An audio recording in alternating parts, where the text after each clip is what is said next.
Excuse me. I need to join the Discord as well, don't I? Whoops. Whoopsie. I am here. Alright, YouTube, let me know if the music is too loud or not. Let me know how it's sounding. Good morning, Mel, Rollout, Mojo, King Carnage, Alexis, Ryan, Maddie, VVs, Kem, SF, Susan. Good morning, good morning, good morning. You want AMD to reach 135? Oh, okay, so you're calling for more death.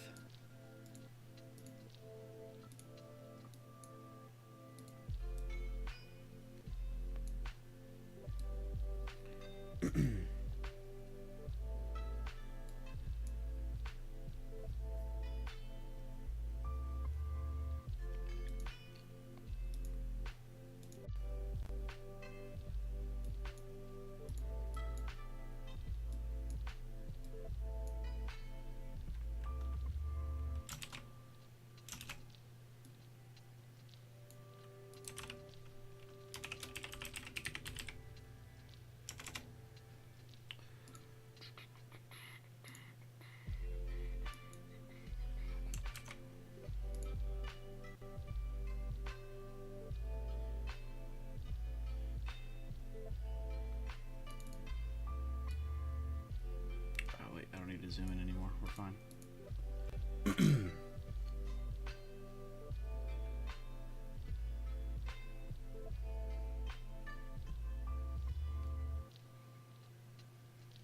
Good morning, Susan. Good to see you.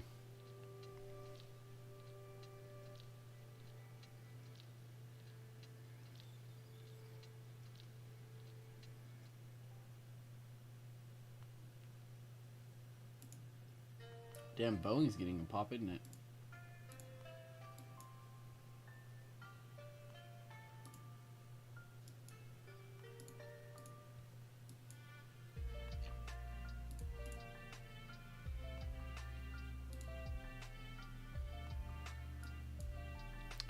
Let's go to sectors. What's actually moving everything?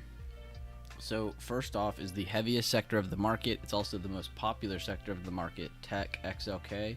We can see they're a vast reason why we are seeing what we're seeing on SPY this morning with the big dip and then the hold of the previous day lows and the bounce. And we're seeing that on the second largest sector as well, healthcare.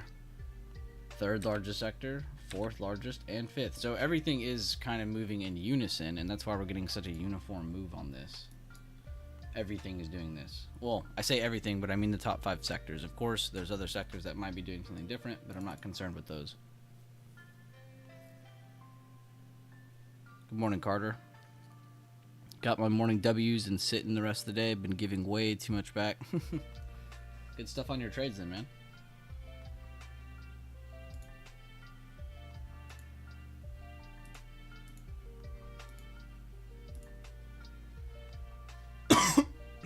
Excuse me.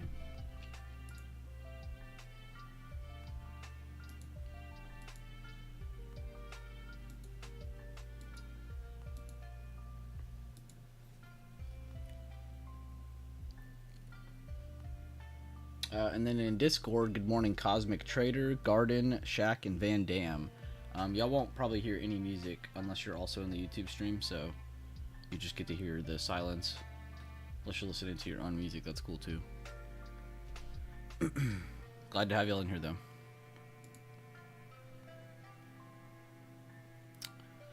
Netflix, nothing crazy.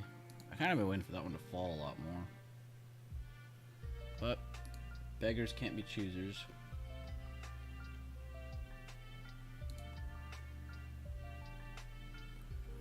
UNH is holding up pretty good. J&J not as good. They're doing exactly what the market's doing. PayPal still above 65. That's good. I'm honestly a little surprised Delta Airlines is still up here. They struggled during, well, they struggled during Boeing's struggle really, but they've been slowly working themselves back up a lot more. So I think I'm going to rechart this one soon.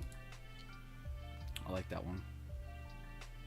ENPH finally breaking lower as it deserves. It deserves to be at $10 a share. We'll see if they end up pushing lower under 100. They really love getting stuck above 100. Also, this is still the move from their last earnings gap. They've already made it to their next earnings, and they're still above this. So probably just going to see a range trade between this area for a while. Of course, if 100s don't break.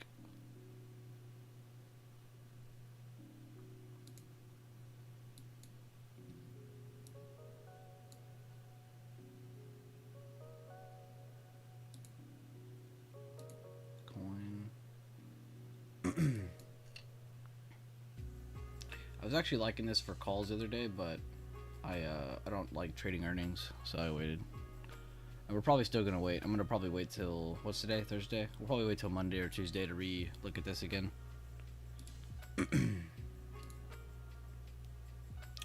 Ulta is one that I need to not take my eye off of. This is one that's definitely oversold. It was selling off before the market was. It's selling off when the market isn't. Ulta's just oversold by any standard. Not even that long ago, it was almost at 600 a share. We're at 400 now. So I'm actually going to be looking for a short-term bounce on Ulta soon. I kind of like this area here. There is another area down here, of course, at like 385. So if it cracks below this and we don't get any buying pressure here, because this really isn't anything yet. I mean, smaller candles is a good sign, but that's about it. I really can't sit here and sell the Ulta chart to anybody yet. I like it, but it's not ready. Visa and MasterCard kind of sucks. The earnings got in the ways on those. I really like those for breakdowns, but it just took too long. Of course, earnings probably messed up a little bit of the volatility too. FedEx I actually still like for downside as well, but they retook 260, 270s today. So if they don't break this low, they're not going down to 257.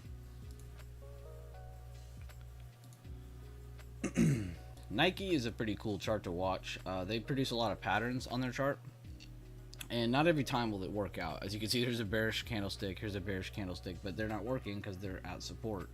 And this is why I like to look at this chart, because this pattern recognition is fun to practice. I feel like this is a really awesome chart to look at. Like right here, that's a very awesome inverted hammer. It's a bearish hammer, but at the same time, it's a black crow candle. It opened halfway between it and then closed lower. It's a very strong candle. It's like a hidden bearish divergence kind of candle. Like yes, it looks bearish, but it's not really that bearish until you get more like to pop up with it. And you can see from the dip, they end up projecting again. We got some nice wicks on top, multiple this time. So now you can see, okay, there's actually more selling pressure here. It's not just one candle by itself.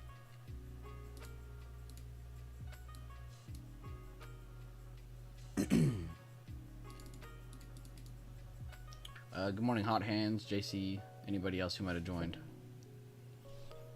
Good morning, peoples. Good morning, Jack. Good morning, E. Anybody else I might not have seen, good morning. Right now, we're just kind of watching so we had a higher open from yesterday's close, which I feel like anyone could have guessed that was going to probably happen, especially with how quick this happened end of day. I mean, every time that happens, more time than not, we're getting a higher open. But really, all we did was reject 504. We've moved down to previous day lows where we have a lot of a base. So what happens when we hit an area that has a lot of base? A reaction happens. So we get a little bit of an impulse move happening. So this can still be seen as a bearish move to the downside, but we're at a position of the chart, and this is why I was talking about that on the swing trading charts. We're at a position of the chart where it's not really easy for you to get into a new bearish trade until we have a break of structure. So a lot of you guys who are trying to get into new bearish trades, you really need to see a break of structure to any extent. So any break of this support would really be your green light to go. I'm sure a few of you are probably looking at this fib right now, or even treating and going to that fib right now, looking at 502, 502.88. That's fine, but just remember, you are literally shorting into previous day low. So yes, this can sell off. I'm not saying it can't. Just be very careful around the area you're shorting into.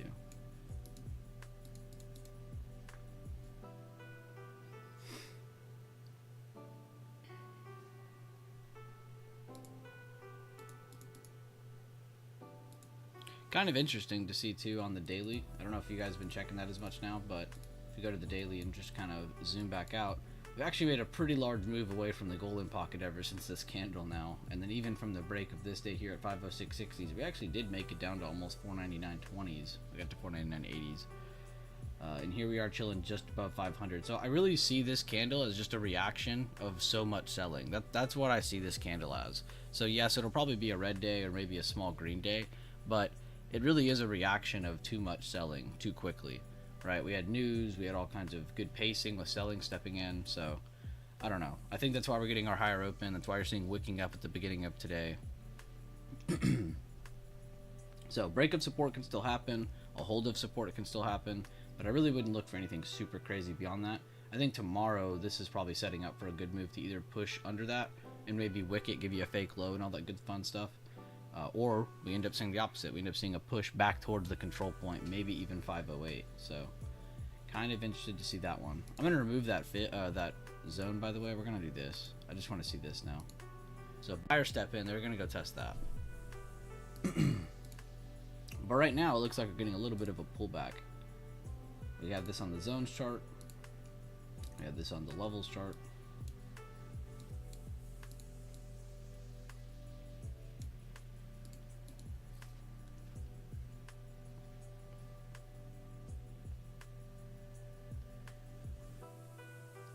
Getting a break of 501.20.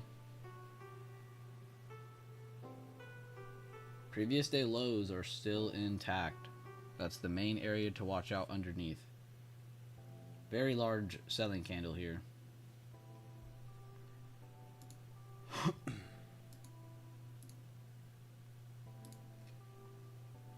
Wait, today is Thursday, right? Yeah, it is. I had to like look at the calendar. It just didn't feel right. It feels like a Wednesday, and then on the other hand, it feels like a Friday. So it is Thursday. Plenty to work on though for sure. Maybe sold a little early, but can't think about that right now. Building a small account. Totally fine, Prop Street. I know, that's good that you're reviewing.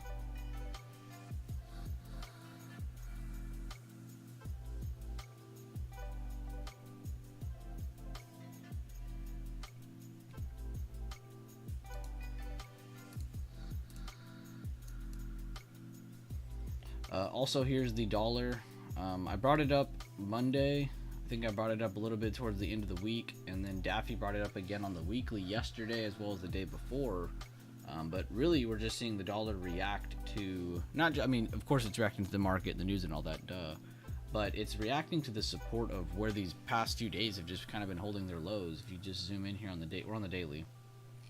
But the last, I don't know, if you don't even count these 2 days, but if you want to, you can, because they're so damn close.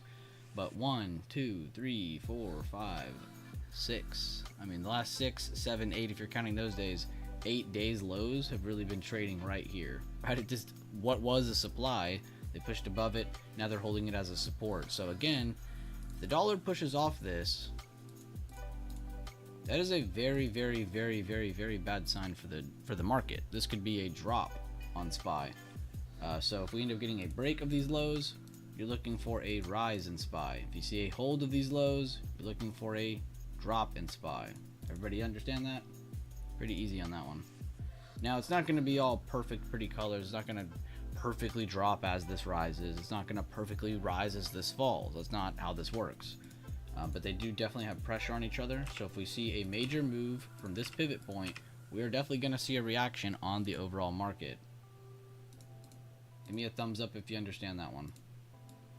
The dollar has pressure on the overall equity market. So we're just looking for a big move from an important area. That's it. And it can have pressure on what we already look at. We all look at SPY. We all look at all these different stocks in here. So give me a thumbs up if you understand that.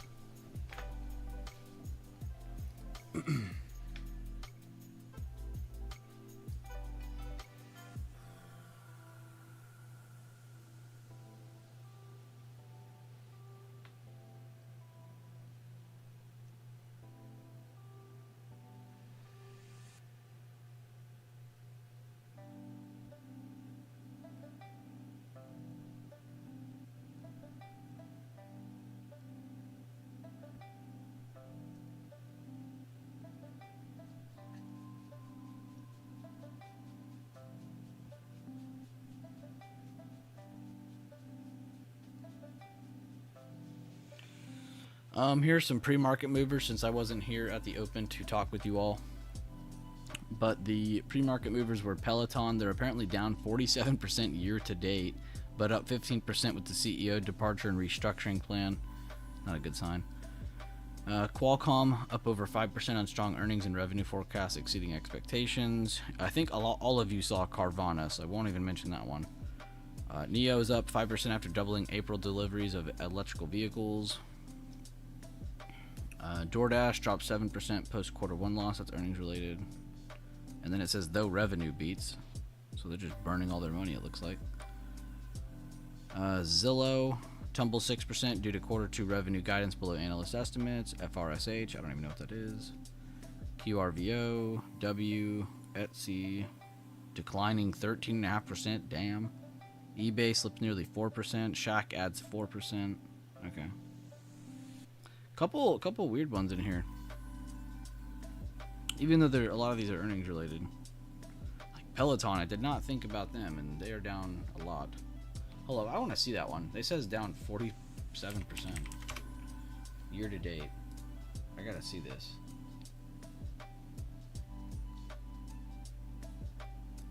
Oh my god, that sucks. It's like right up here. This is the first day of the year for them.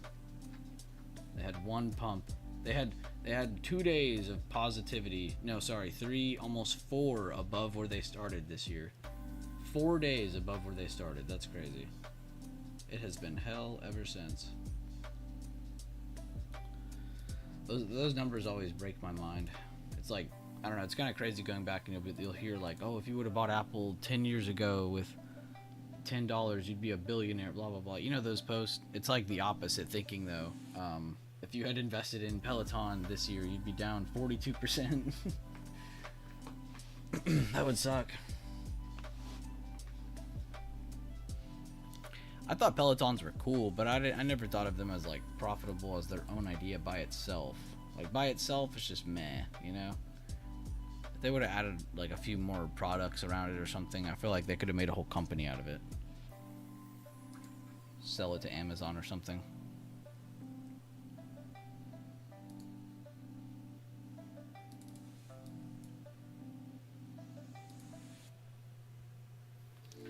Excuse me. Make sure to stand up and walk around if you guys have been trading for an hour.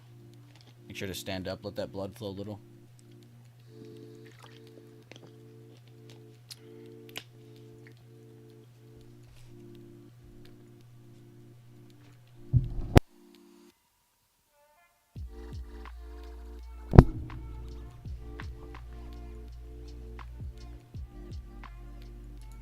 What does everybody have on watch? I know you're all probably watching the market itself as we react to the previous day low still, but what else are you looking at, or is there anything you were looking at that might not be moving too much?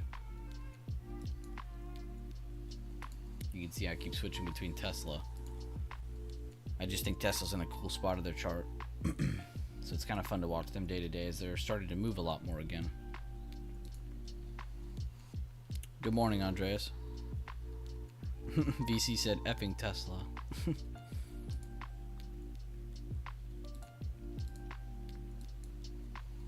Yeah, honestly, as soon as I saw, not this gap up, but after I saw this one, I was like, I'm staying away from this for a little bit. Because I know better. And the weekly zones, or whatever I drew this, it hit this, and I went to switch to it, and I was like, okay, we're going to wait. Now, I don't know if it'll go down and fill the gap perfectly. I think everybody thinks of that as a little bit too easy of a move. But I'm definitely going to be watching the halfway point of that gap. So if you go from this day's close up to this day's open, you'll actually see we're reacting to an important area. This is the halfway point and the golden pocket. It's just an important fib area. We're going to highlight that real quick. I mean, if you want to, you can add the levels too. Why not? 37 and... oh, come on. Close enough. That 5 minute. And honestly, I'm going to be watching this on Tesla. I don't even want to watch my day trade levels right now. I just want to watch the bigger time frame price action, and then if you want to, you can day trade off of these levels here as well. Personally, I think it's going to get, well, it already has, so it's kind of unfair for me to say, but I was going to say a buyer reaction, but I'm looking for a little bit more than this. I think it's going to have multiple lows hold just above 175.40s, and then we'll see. And if not, then it's probably going to just, of course, keep fading, and we'll probably see it on the bigger time frames as well as the smaller. Try to work back towards 170, and under 170 it'll definitely be in the 160s again. But a good higher low or show of life or anything here really would be really good for buyers moving forward. So definitely going to be looking at that on Tesla from here on. So this could be where it short-term bottoms out. I don't know, but this would be the highest probability area for it. So 175.30s, 178.30s.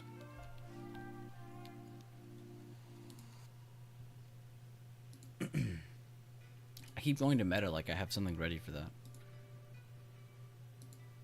Oh, it's net. That's why I keep doing it, because Netflix. This one, I need to just rechart. I drew this one, I think 2 weeks ago, and now we're just still sitting here, so I just redrew that line. But we just keep getting bought up from the 540s and 550s. There's just no chance for bears here so far. But there's no sign of life either for bulls. They keep just holding support, but no buyer ever ends up breaking out anything. They're just still rejecting a bearish fib. Good morning, John. How you doing? John Rad.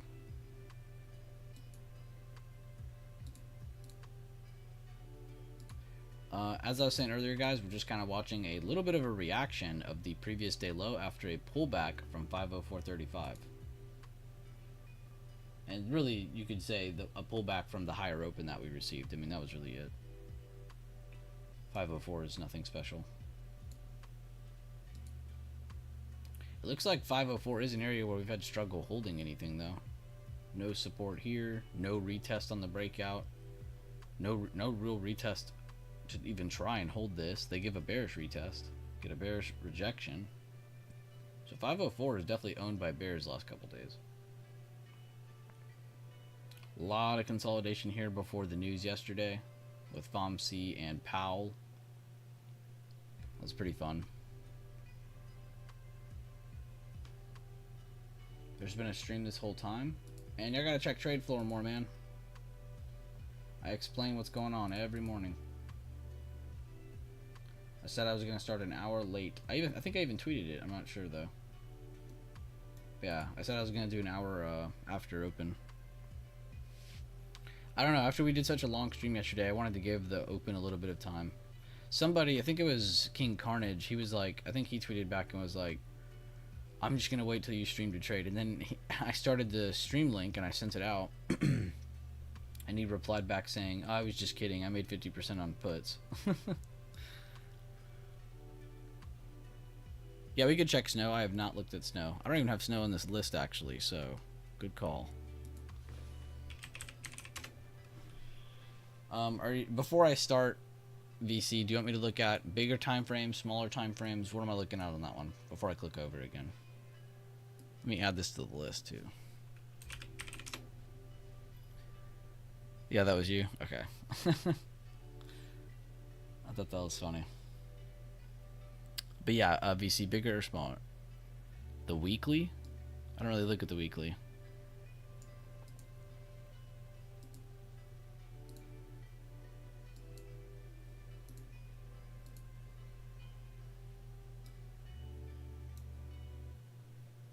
I mean, looking at it might be fine, but like trading, it's another thing. My biased ass will put a demand zone right there. The low of the mood to the top of the last red candle. That's a big ass demand zone.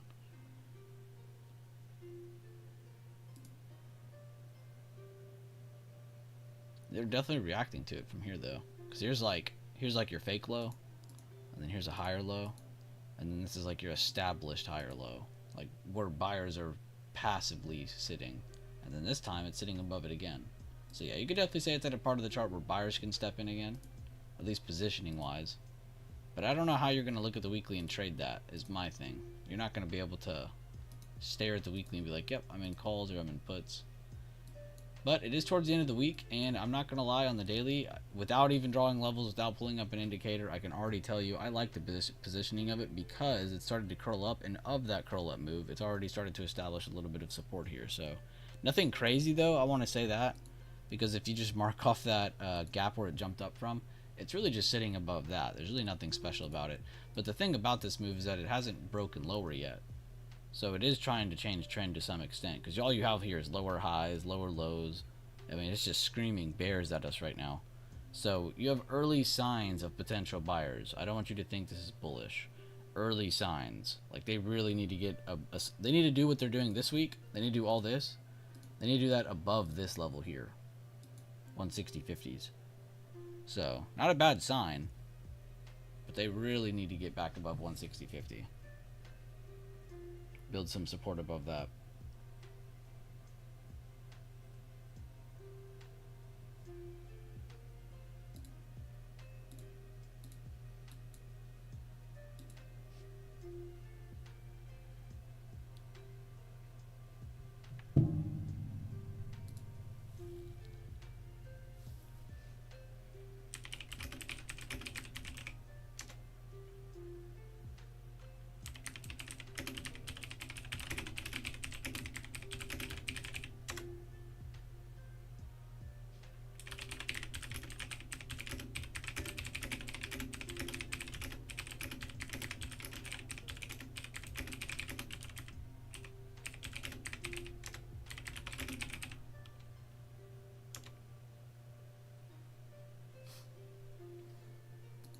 Also, guys, can we really stop posting your trades in chat and then not posting that you cut your trades? Because I'm seeing a lot of people say that they're in calls, they're in puts, and then I'm not seeing anybody saying they're cutting.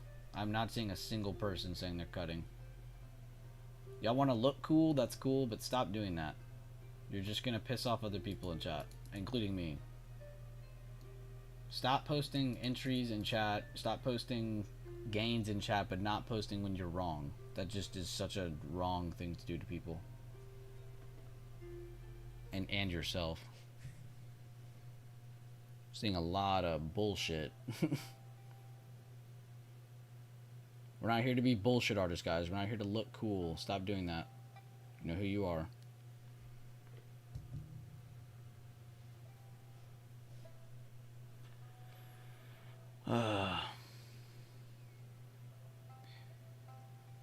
This is a very interesting part of the chart on IWM, by the way. I'm on this because I need to update it. I need to fix this right here, actually. The thing it's hitting. Let's go to the rectangle tool. I need to add the supply of this day. So that'd be the high of the move to the open of the last green candle before the reversal back down. That's a clear reversal back down. I think we can all see that.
Oh, yo, Anders, I see you just joined the voice chat. I really want to link you that PDF. I saw someone tag me. I think it was for profit. One sec, I'm gonna find you that PDF. We can go over the Discord though. We can go over it together. The PDF's pretty easy. Okay, why can't I find it all of a sudden? Oh, here it is.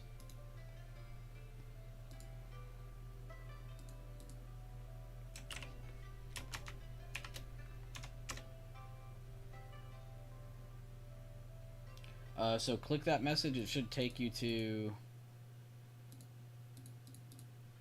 It should take you to something called Bueller Buys Beginner Guide.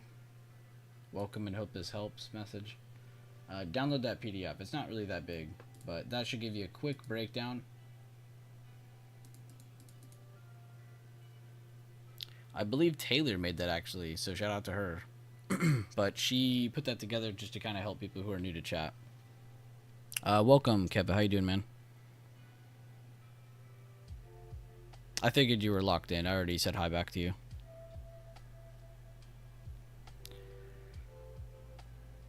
Baba is interesting on the daily. Broke above a big resistance. Lots of volume today. What's up, Sean Sen? Hold up. Let me finish this. Sorry, I was looking at like 8 things at once. Actually, never mind. I am done. I don't have to fix that. All right, we'll go to what you said. Baba. I have not looked at Chinese in a minute. Now, I mentioned Neo earlier because of, well, them having a little bit of news, of course, but I have not been looking at Baba.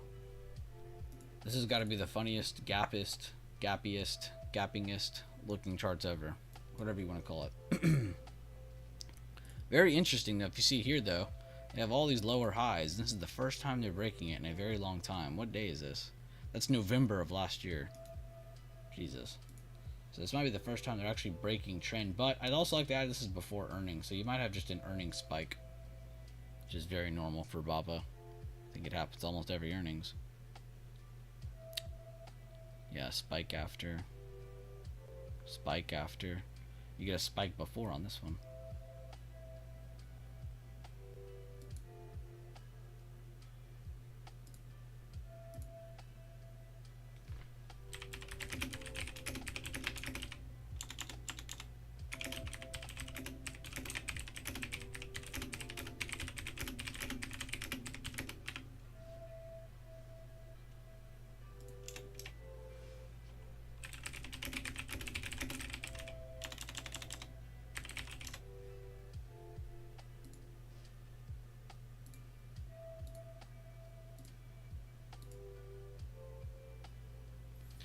Can't deny you're also at a part of the chart where risk reward is definitely on the buyer side, whether you like that or not.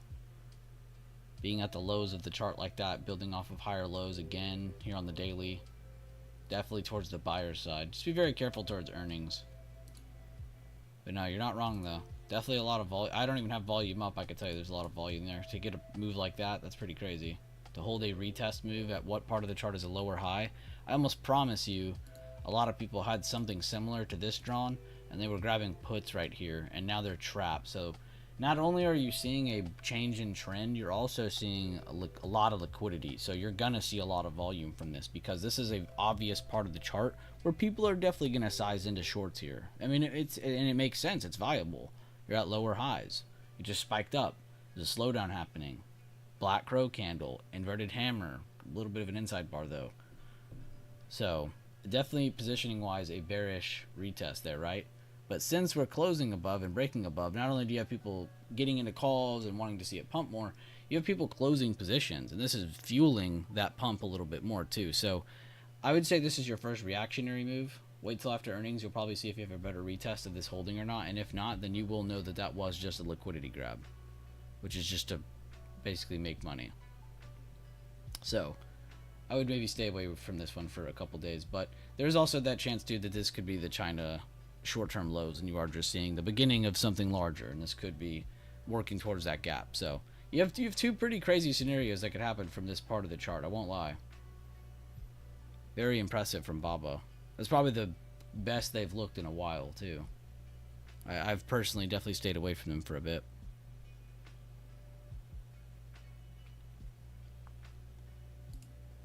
Oh, that's why I clicked IWM. I didn't scroll up all the way. Alright. Back to SPY.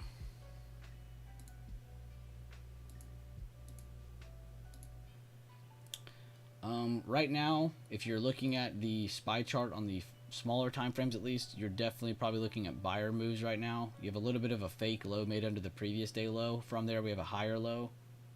So trend is a little bit bullish. From today's open though, we are definitely to the downside. So we are still red on SPY from open. We have definitely held on to the previous day lows with a pretty strong hold so far.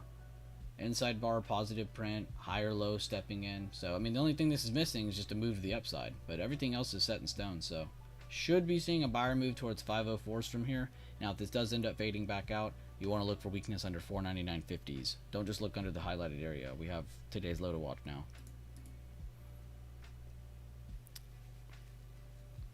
No problem, Sean.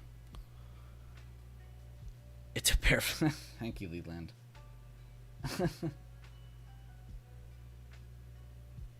So short term, you have some bulls here present, but they are only holding on to previous day low. Be very careful. As you can see, I always like to cover game plans for both longs and shorts, both bulls and bears, because I really just don't see the point in covering just one side. You can definitely be bearish or bullish. I'm not saying you're not allowed to be biased to some extent. Of course, you will be. It's natural. You're going to want to trade to one side. But it's good to have awareness for both sides. Therefore, when you're wrong or when something goes against you, you're not sitting there completely surprised or you feel like you've been backhanded by the market, or at least not as hard. But it's just good to be aware, is all I'm saying.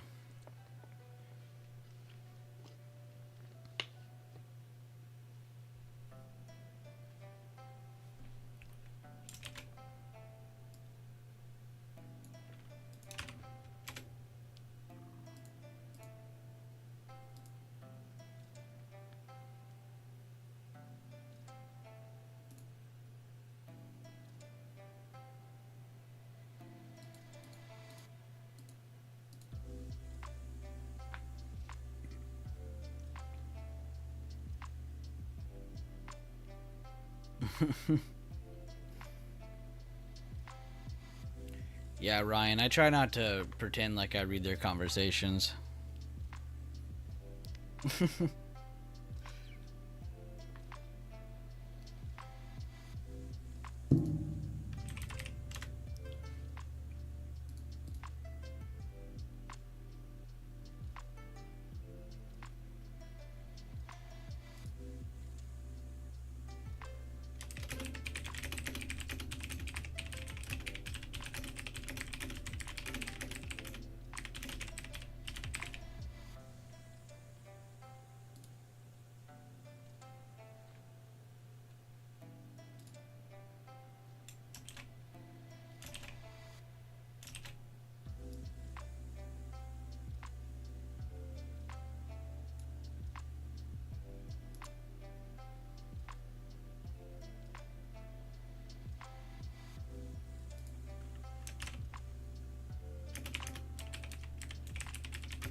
Alright, sorry guys, I'm done typing. You're probably like, what the hell is he doing? We're still just seeing a continuation move. Like I said, you need to see it pop over that high. You've gotten that now. They're just taking their sweet ass time. So you either see a continuation for bulls and we work towards 504, excuse me, or you see a retest of this high basically.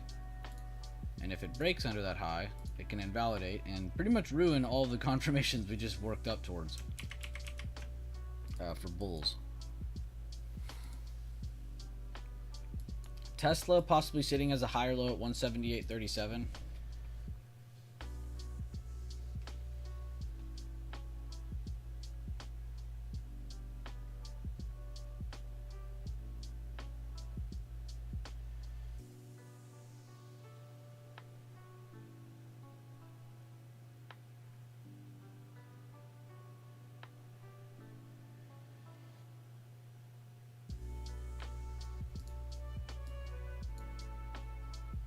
My price axis settings.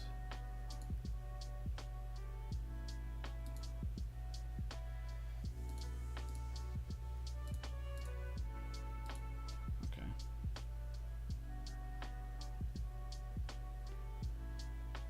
I'm gonna leave it at the. I'm gonna do a Tesla call 185 next week. If it ends up popping under 170, whatever the hell this is. 177.85. I'm gonna set it as a stop loss there. Therefore, I don't have to worry about it. Which is pretty cool. You can do it on your phone pretty easily now too if you're in Thinkorswim.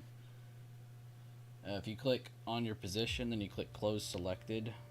In the Close Selected screen, there's conditions you can mess with. It's pretty cool. And then you could just literally stop looking at it. You could literally just walk away. Go focus on SPY, or go walk your dog, or go do whatever you want. Pretty cool though.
Check on our sectors.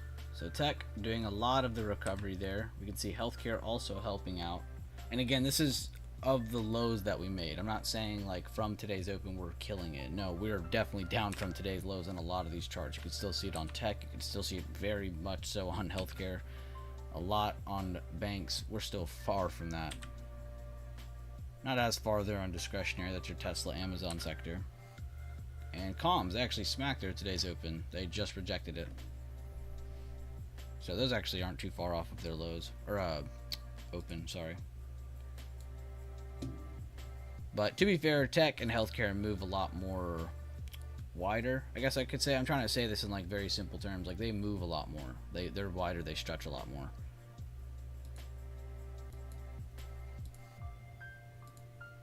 So of course they're going to be farther, but they're also going to be making bigger moves.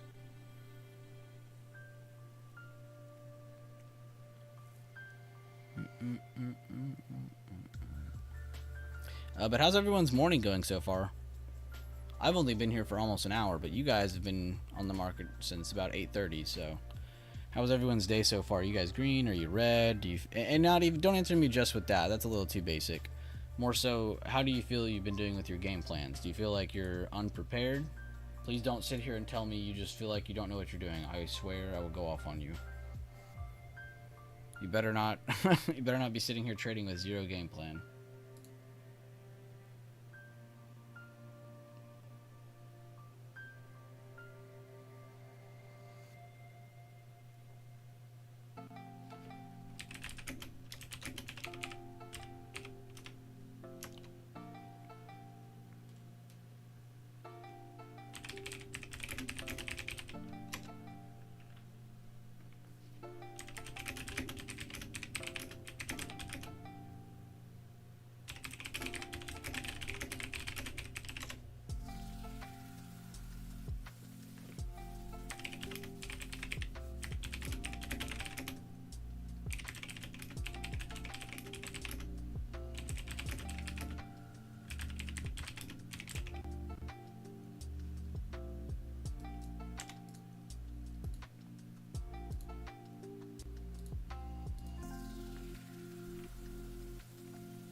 I followed my game plan. If I wake up hearing birds, I am bullish. If I awake to hear dogs barking, I am bullish. You're bullish either way. Played puts on SPY, posted in results and review. Okay, Fake Mojo, I actually do want to go look at yours. I've been trying my best not to pull y'all's trade reviews up on my stream as much because now that I'm in Discord as well, it's kind of like a little weird to explain stuff only I can see with you guys. But if anybody in Discord wants to join in, I'm going to look at Fake Mojo's trade real quick. And I'm not choosing favorites, it's just Fake Mojo's been working his ass off in the, you know, behind the scenes and stuff, and I just want to look at his trade. Alright, so what are we looking at here?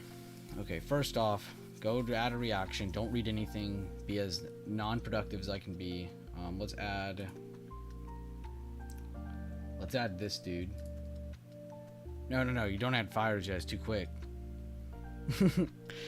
Played one con, got in on the break below the doji, making the lower high under 502.60, which probably lines up with the fib.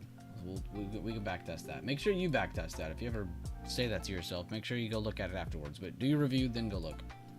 Risk was break above the doji. All right, let me look at this real quick. There's a new low, good rejection. Okay. So you like the rejection, you like the sign of weakness, you like the breakdown of that next candle. Target was previous day close, ended up closing on second touch of 500.68. God, that hurts me.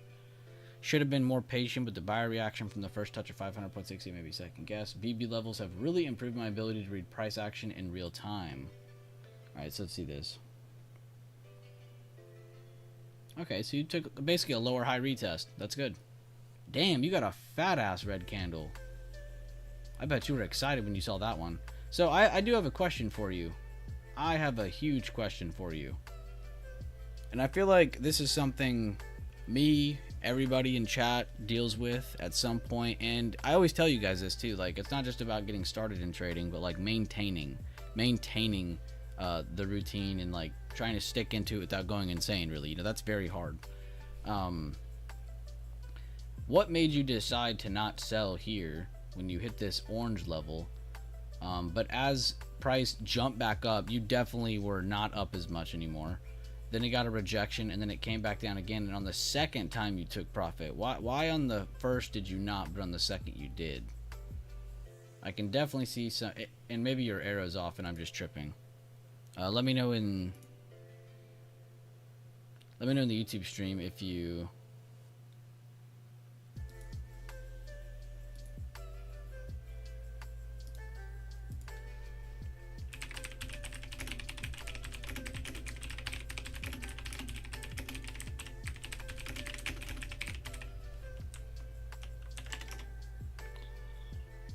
Share it somewhere. You said you should have? Okay, I was just making sure. I'm not like getting on to you. I'm just trying to, that's constructive criticism. Because you need to be taking profit. Like if this is your plan, you said on this orange level you're definitely taking profits, and you get down to here, take profits. Don't worry about it. Don't think about it a second time. But it looks like you actually did end up getting a nice buyer move, and you ended up holding through it. So I'm happy that you ended up taking profits and didn't cut here, because this would have shown that you really were just guessing. So I'm still happy for you. I'm still proud of your trade. Good percentage, by the way. Really, really nice move. It's $36 over 82 contract. That's not bad. Good job, though, Mojo. Stick to your plan, man. You got some good plans. I can definitely see you reading the levels really well. And then also make sure to go back test that fib, see if it did line up with the fib.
All right, what's everyone looking at? Is there any other charts I can look at that isn't SPY or Tesla? Please don't say SPY or Tesla. And don't say the dollar. No problem, Mojo. Really clean trade, Mojo. I don't want you to think I was just here to criticize your trade. That was a really clean trade. I love looking at lower high retest. When you have a clear, or let's just draw a stupid picture. When you have a clear level of structure, like a clear level of support, and this works for both directions, right? And you get that break under, like that's just kind of like the first initiator, right? But anytime you see any level of selling pressure to the downside, whether it's a lower high or a bearish candlestick pattern, or maybe you see multiple, maybe you see both of those things. That is what should push you into your trade, not the first break of something, right? Seeing that bearish pressure step in again gives it a really good chance of getting to at least that recent low, right? And it gives it a certain probability of breaking that low, which gives you those extrinsic gains.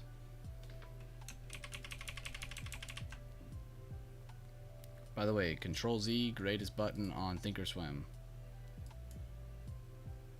AVGO, that's a good one. I think I need to rechart it.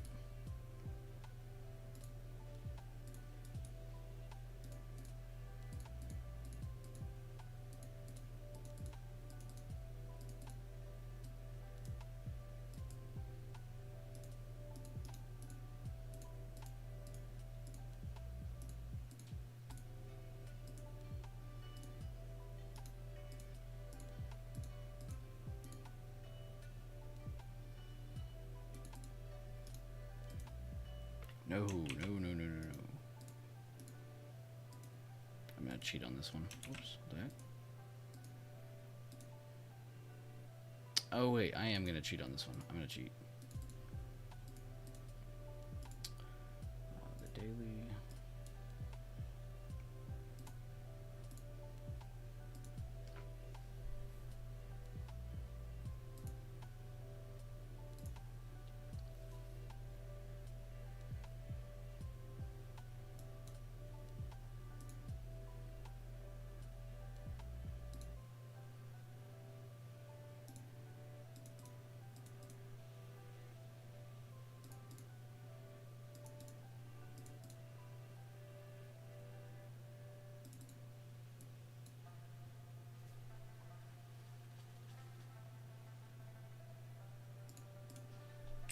Oh my god, I should not have taught Mel what STFU meant.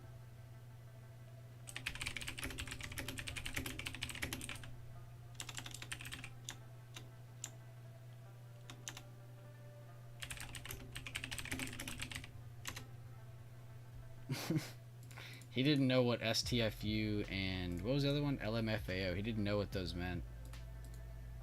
And now he knows, and he's using them way too much now.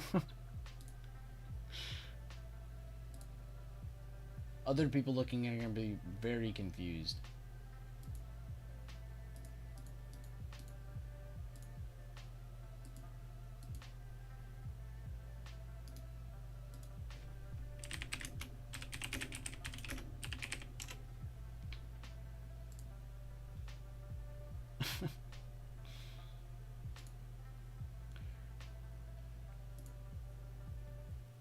I'm like, I already lost my train of thought on what I was already doing.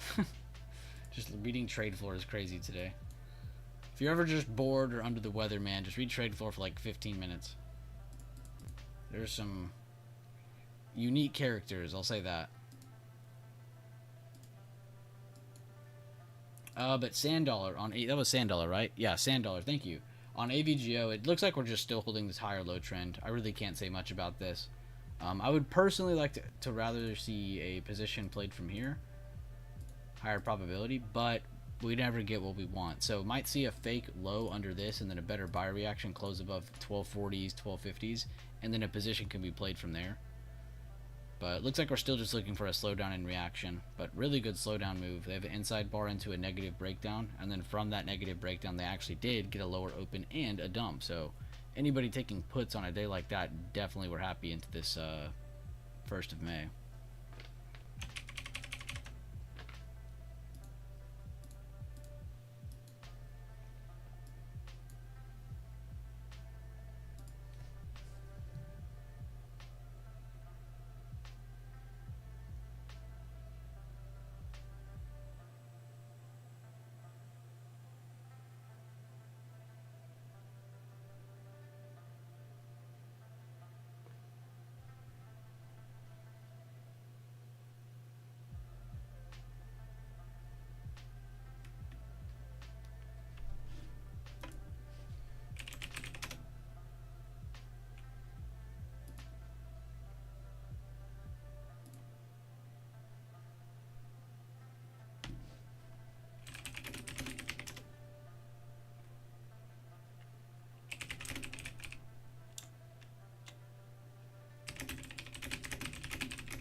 No problem, Sandollar. I need to add that to the list, actually. Thank you for bringing that one up. If you guys ever see any tickers on here that I do not have, oh, on YouTube, a little awkward because you can't even see that because of the YouTube chat. But if there's ever any tickers you do not ever see me pull up, just tell me to look at it and then I'll probably add it. I won't add everything. Like if you say AMC or GameStop, I'll just ignore your comment.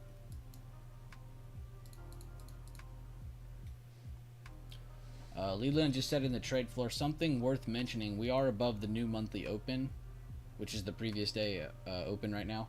And you could see a continued fight over 5029, which is on SPX. So if you're an SPX watcher, 5029 is a very important level apparently. It's the previous day open, but it's also the previous month open. So very important. 5029.03. Good update by Leland. And he's been pretty good at breaking down why he tracks those, why he looks at previous weekly, previous monthly, all that good stuff. So if you guys want to look over that stuff, you can.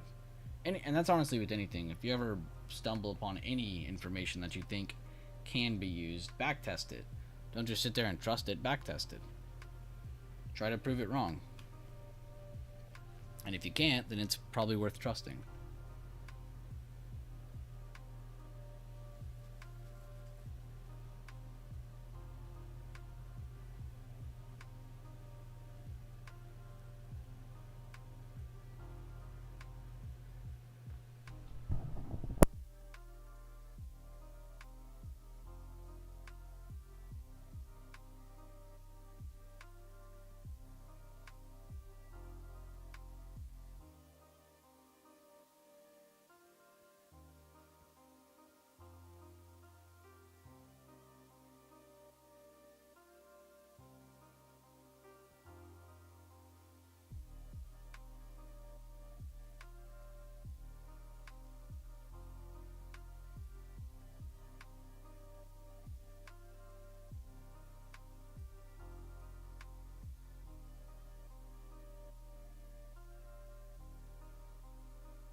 Had a little bit of a dip there. We are wicking back up on the 5 minute on SPY.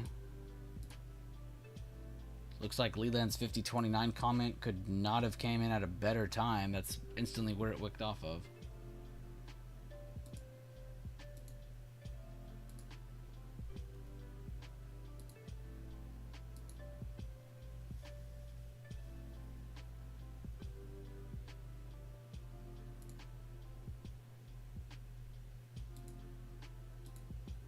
Keeping the boys in line for the Discord and making the money. Good to hear, Mel.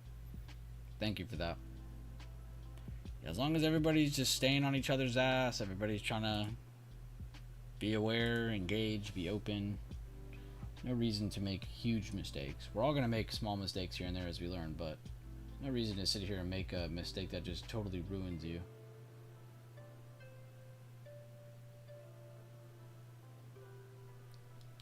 A lot of good leaders in chat keeping each other on the right side.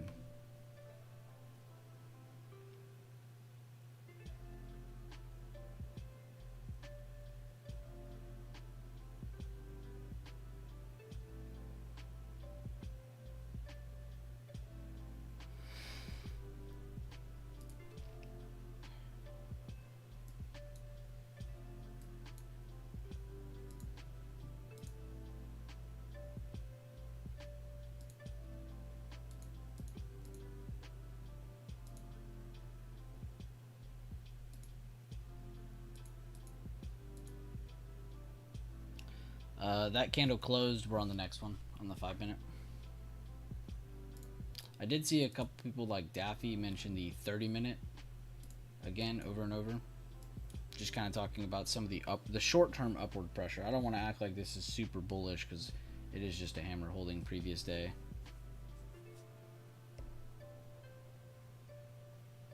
But we are still under today's open, so trend is definitely to the downside. Some of the weights too are a little bit everywhere. We've had weights like tech. If you go to the tech chart, this is identical to the SPY chart, so that one's pretty helpful. Healthcare, a little bit more droopy here recently. They're dropping a lot more, so that's probably causing some of that dipping on the SPY chart. Same with banks. You can see they're down a lot more over the past 10 minutes. If you go to tech chart, not as heavy as those.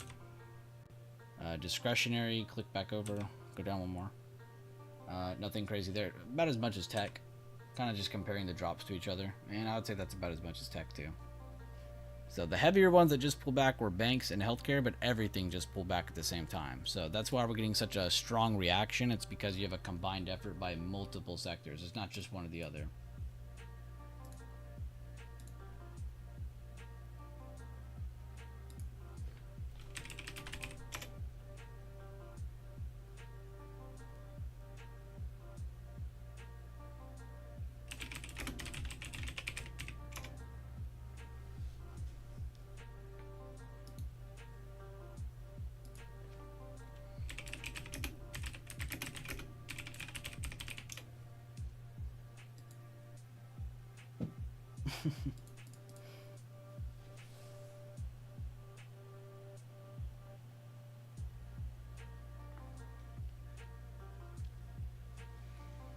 Leaving early today. My grandpa had a stroke. Hope everyone does well trading. Damn, Ryan. I'm sorry to hear about that, man. Please let us know how that's going when you get back or whenever you have time, man. But yeah, get out of here. At first, and I'm not making any jokes, I thought he said, because he typed GPA, short for grandpa, I genuinely thought he meant his grade point average. But then I was like, wait, there's no way he's talking about school. But very sorry about that, Ryan. Get out of here, man.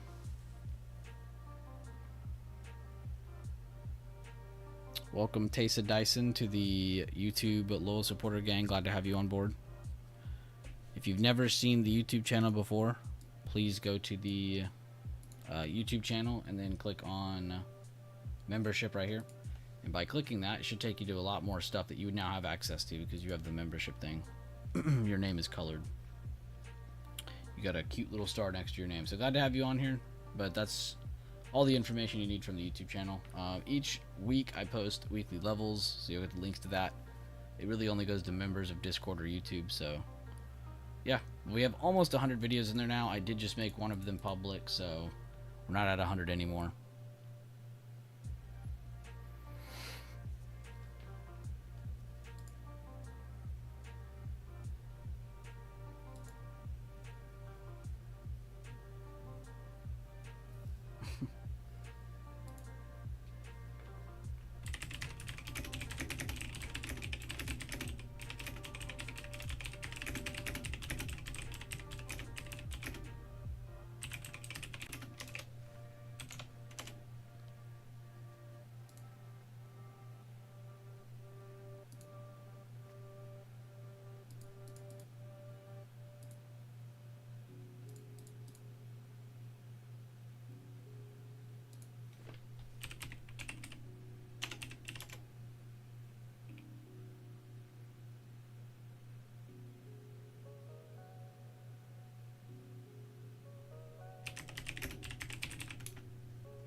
Mel said I'm colorblind.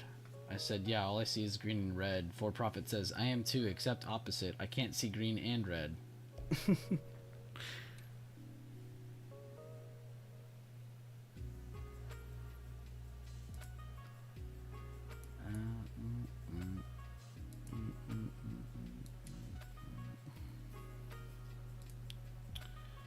Netflix. This is one I really want to swing trade soon. Oh, Delta Airline. Perfect time to rechart this. Perfect time.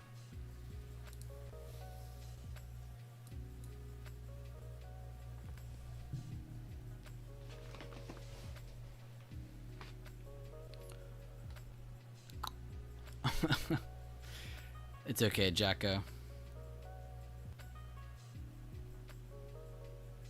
We'll blame it on getting oil in your eye or something.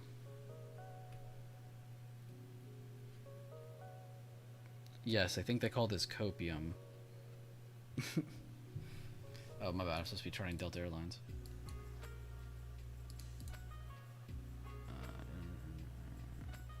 Is that a higher level? 49, 14. 4, okay, yeah, that is.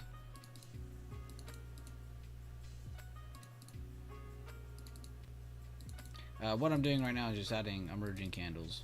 If you know how to chart in the BB group, you know what I'm grabbing right now. And then honestly, I like how spaced out all these are, except this one. So I'm going to add one halfway point to whatever this is. And then that's a pretty good amount of levels under. We can add maybe one more. And then go to the daily.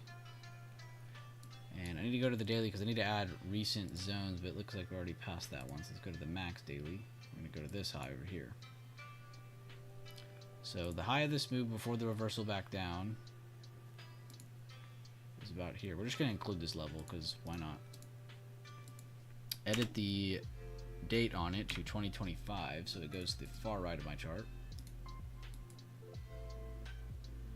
And then before zooming back over to where current price is, try to find another one. So you could add this one here, but I think I'm going to go to this one. The high of the move to the open of the last green candle before the reversal back down. Edit properties. Oops. 2025. Okay. And then now we can go to current price. We can finally move on. And it's honestly good to just kind of look back before current price, just kind of get some context on what this has done to get here. And then you can start to look at this. So this is actually at a perfect spot for what I'm trying to do. So I want to look for some short positions on this, but we're not ready yet. We need to see some better slowdown. So we have a slowdown here, but then we have an impulse move followed right after a doji. So it's almost like it erases everything that was done here.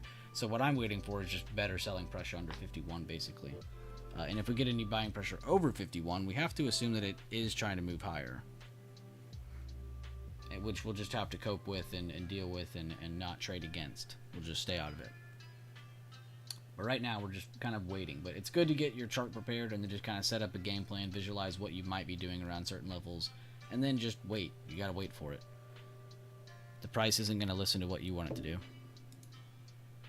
Of course, if that was the way it worked, I think we'd all be having a lot better of a time.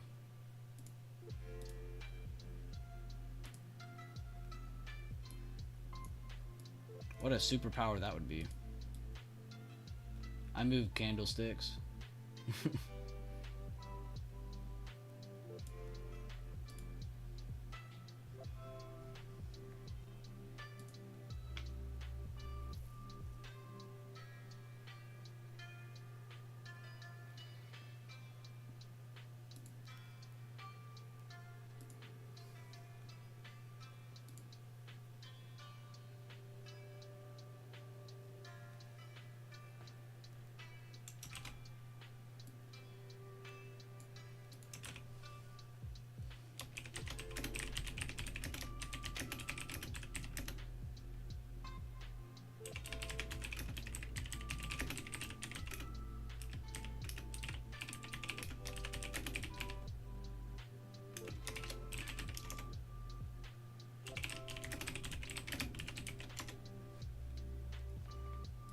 Posted a chart in chat saying higher lows are still holding previous day low, but no strong bullish pumps to retest current day open yet. And then retyping still under current day open. So yes, we're at support, but we are still under good levels. Kind of in a pickle right here.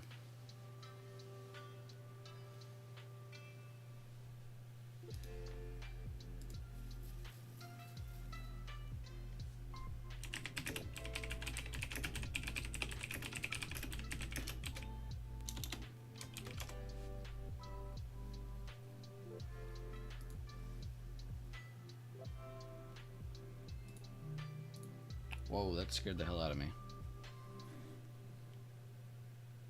What was that?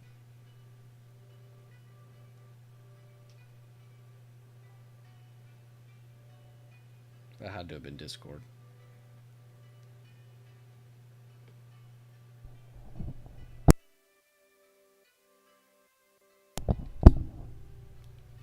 Alright. Still watching SPY. We talked about some of the weights just now. Went through some of the different tickers. Charted some bigger time frame stuff. Apple's squeezing. And when I say squeeze, I genuinely mean squeeze. A squeeze is when you have highs and lows converging into one point. So eventually you're going to have to see a pop or a break of that. I'm seeing that on a lot of charts right now, which a lot of the time that means we're either an inside bar on the daily, on the chart you're looking at, and that can mean that we're just indecisive right now. So not really surprised by that one though. This happens a lot, honestly, after we get the PAL days. The FOMC price action.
God, Trade Floor is a comedy session today. Let's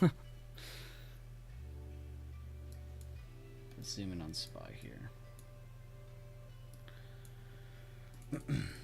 And remember, guys, and again, I'm pretty bad about this too, but jumping back out to the daily every now and then, I would say every like 40 minutes is a good thing to do this, just to kind of remind yourself and really just give your eyes a breather. But just change your chart back over to the daily time frame one. Look it over just for a second. Just kind of remind yourself, all right, what are we doing? What have we done? What can we possibly do from here? You know, just talk about every potential scenario. And then then you can go back to your other chart. Then you can go back and look at intraday. But it's just a good breather.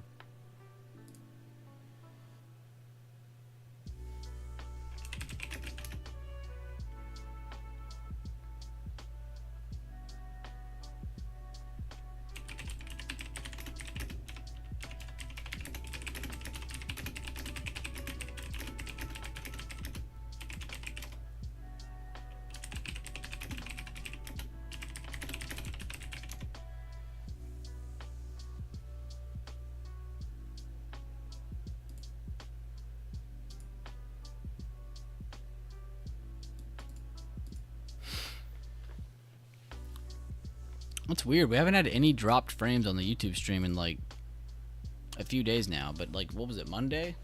It was either Monday or Tuesday. One of those days was just unbearable. It just kept lagging like crazy. I think it was Monday. But no problems after that. And all last week was fine too. I haven't changed any settings. Thank you, YouTube, for not terrorizing us.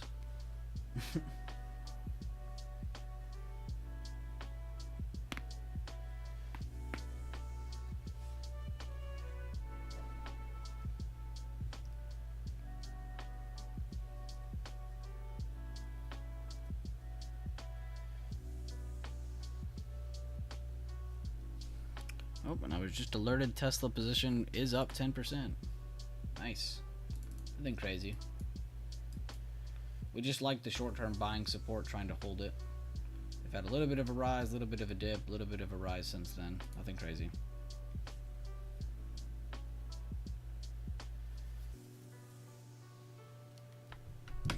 Just gonna go back to SPY. SPY is doing really good. They're still just holding higher lows. It's just they're not getting any exciting moves that actually take them to a level. Like, I bet this hit a fib, but that's really beyond it.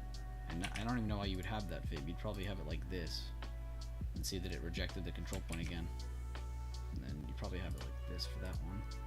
See that it retook, held the golden pocket control point, did it again here. So we're kind of between two different fibs right now, depending how you drew it.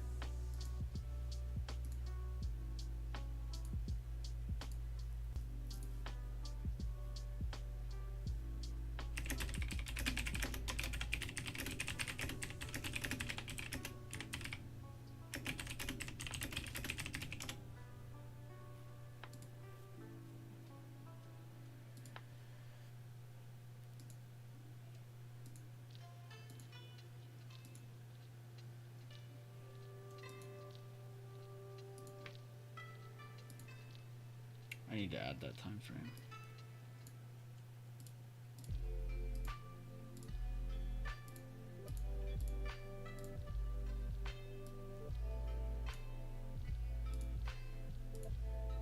Oh, I'm on it now. Okay. It did pull the bullish fib from the 10-minute time frame, fell right above previous day open. I need to use the 10-minute more. It's not a bad time frame. Honestly, I'm really not aware of a bad time frame in general, especially under the 30-minute. Like, everything under the 30-minute is so clean to watch. It really just comes down to focusing on it long enough. That was because you said YouTube is a bully. YouTube is a bully.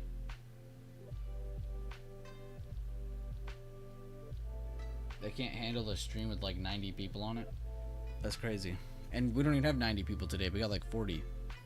But as soon as we hit like 80, 90 people in here, it starts to lag, and I never understand that.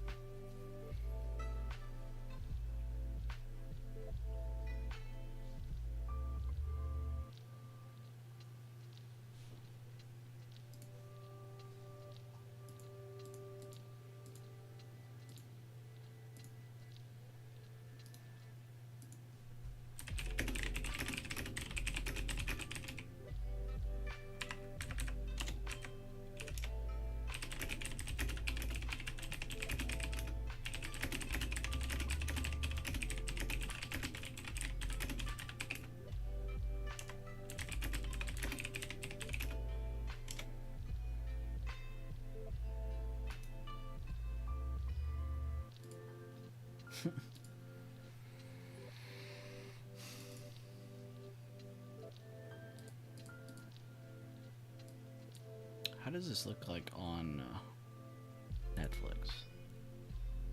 I bet the 10-minute on Netflix is the answer, because this thing chops so damn much. But if you just give it some more time, it ends up giving really good moves. Damn, Ulta's below 400.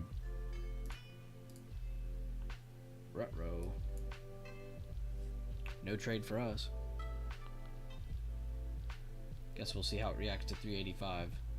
That should come down a little bit more if it closes like that today, though. Maybe even consider some shorts, but very risky with how much that's already dipped in the risk reward on the chart, based on positioning.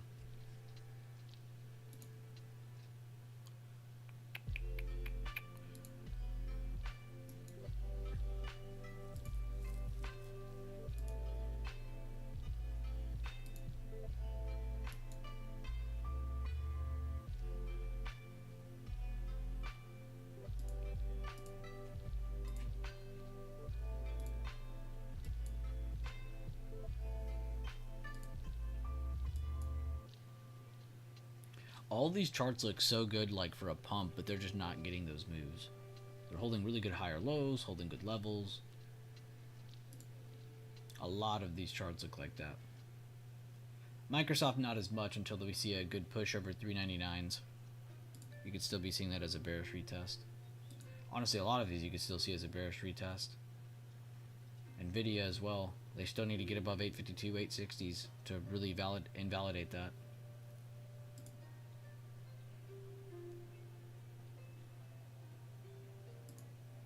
I guess go back to SPY.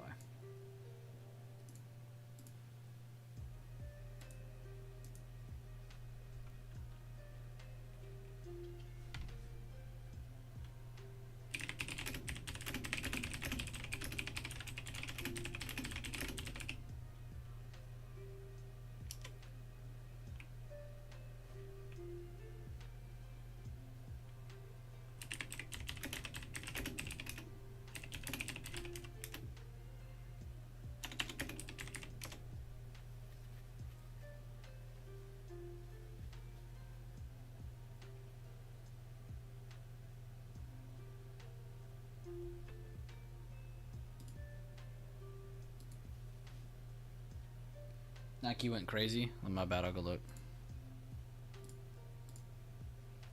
Oh, on the dip? Are you talking about today's higher open push? The dip did surprise me a little bit. With how quick it was.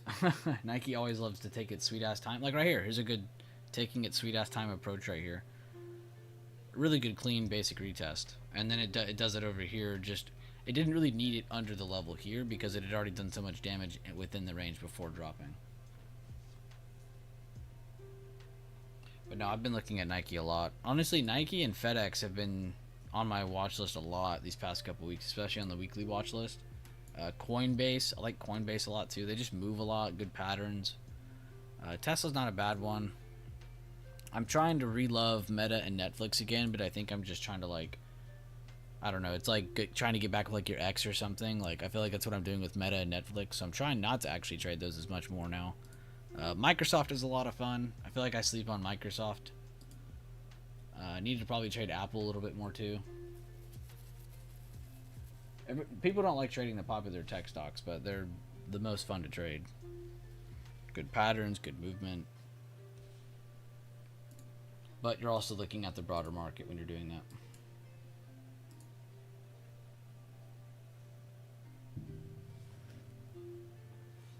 My ex was McDonald's. That is facts. That is facts. She took the house, she took the kids, she took everything.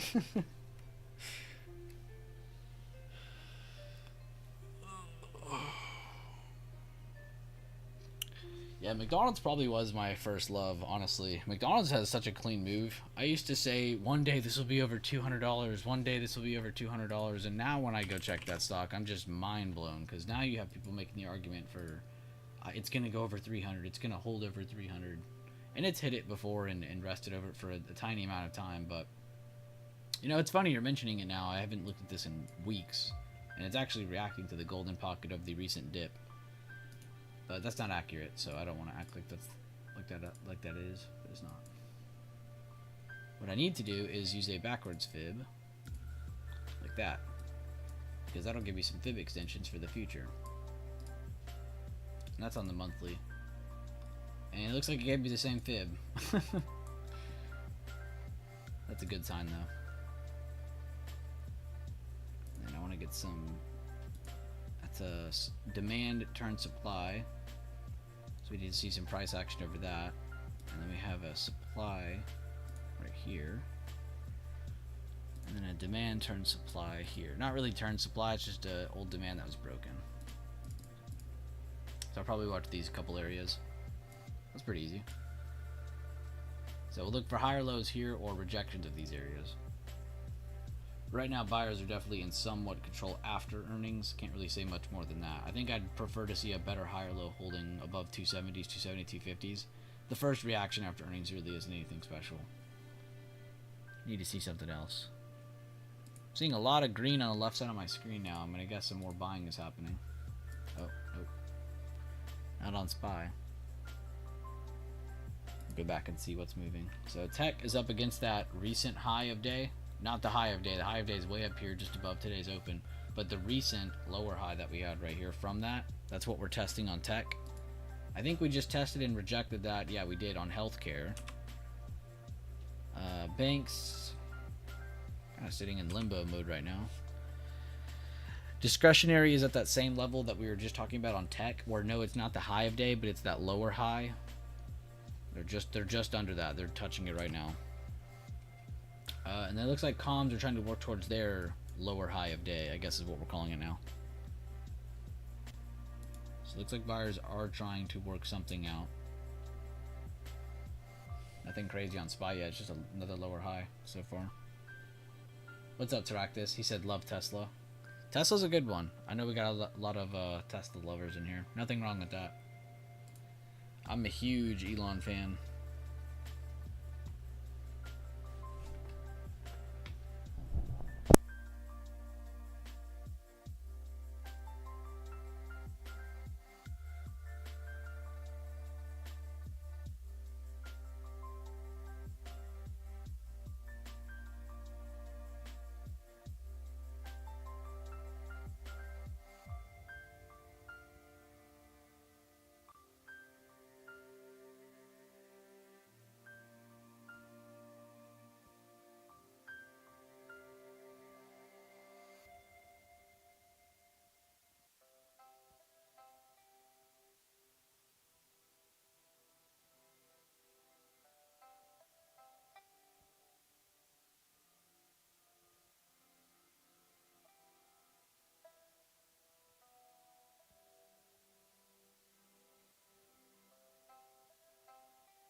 Damn, my mic was muted. Teractus, I was getting hyped because I saw you said 25% in 1 minute this morning on puts. Good stuff, dude. I was asking while I was muted. I was asking if you had already posted your trade review or not. Either way, though, amazing job, seriously. 1 minute, 25%. That's a lot. People really do sleep on some of these, what some people would call smaller gains. 25% is no small feat.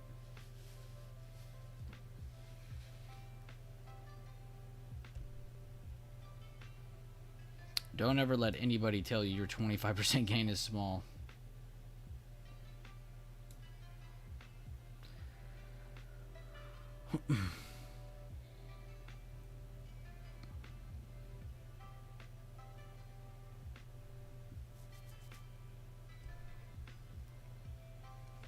It's already 11, damn. Let's see what the news is looking like today and tomorrow. Just to kind of remind ourselves. I say it's for y'all, but it's for me. Let's see. So this was yesterday? Yeah, that was yesterday. Today, pretty much most of the bigger news is already out. Let me just go to Financial Juice. We'll see what's tomorrow.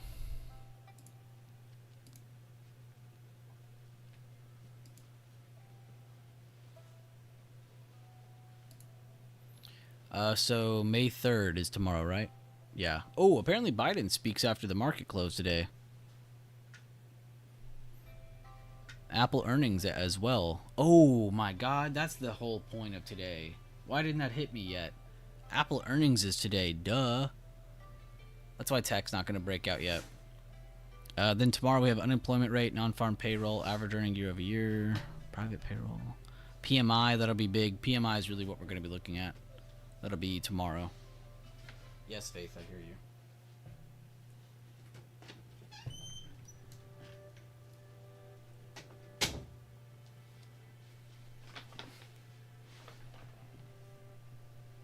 Looks like all the news for the rest of the week.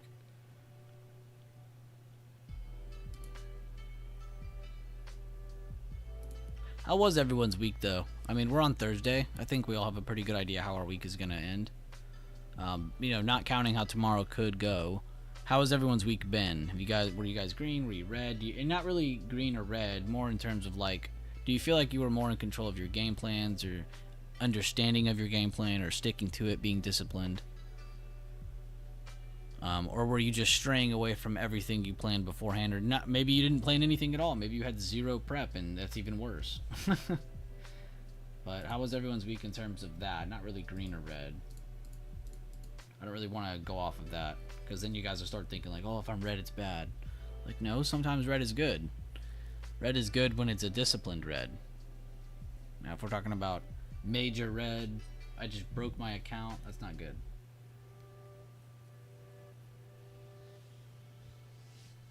Followed the plan. Good stuff, Ash Millie. Ashley, how long have you been in the chat now? You've been in here for a while. Let's see. Unless this is a different account. Nope, this is the same one. December 20 of 2020. That is a long time. Oh, 2019.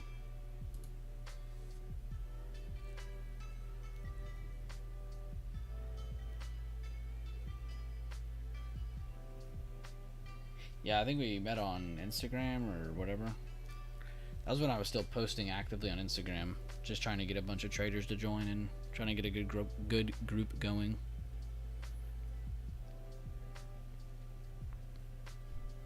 Ooh, Joseph Issa, he just said 5 out of 5 in paper trades, but 0 out of 5 in actual trades. All in one day? You did all of that today? Or you're talking about the week? I think he means the week. I don't think he means just today.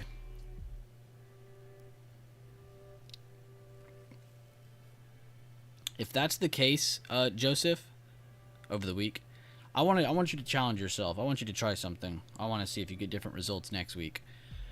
So over the course of next week, Joseph, I want you to see if this changes anything. But when you take your paper trades, don't actually enter them.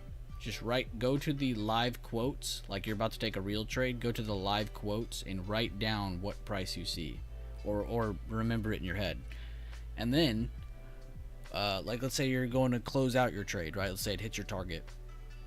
Go straight to that options chain. Go look at what the price is. Write that down or remember it in your head. And that will be your trade. Don't actually take the paper trade. Do a simulated trade where you're just kind of looking at the live quotes and doing it like that way. I think you'll get some different results than what you have there, because it sounds like you're having an issue with the actual execution of the contracts, not the actual trade itself, and the trade itself, I guess, is the secondary problem.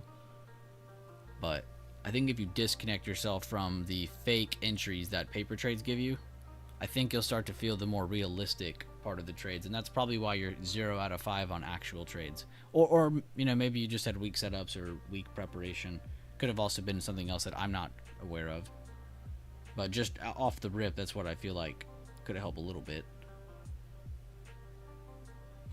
Also, do you feel like when you took your paper trades versus your actual trades, do you feel like you had better prep? Do you feel like you were more focused? And then on the other hand of things, did you have like game plans actually set? Because it sounds like you were killing it on the paper trades, but then for some reason you get into your actual trades and you're just losing it.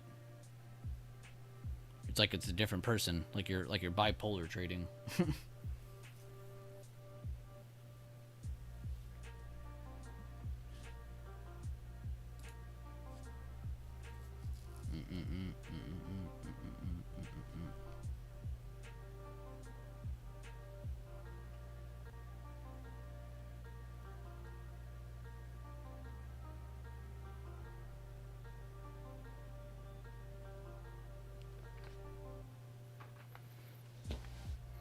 Yeah, I've just been a little timid this week for whatever reason with my trades.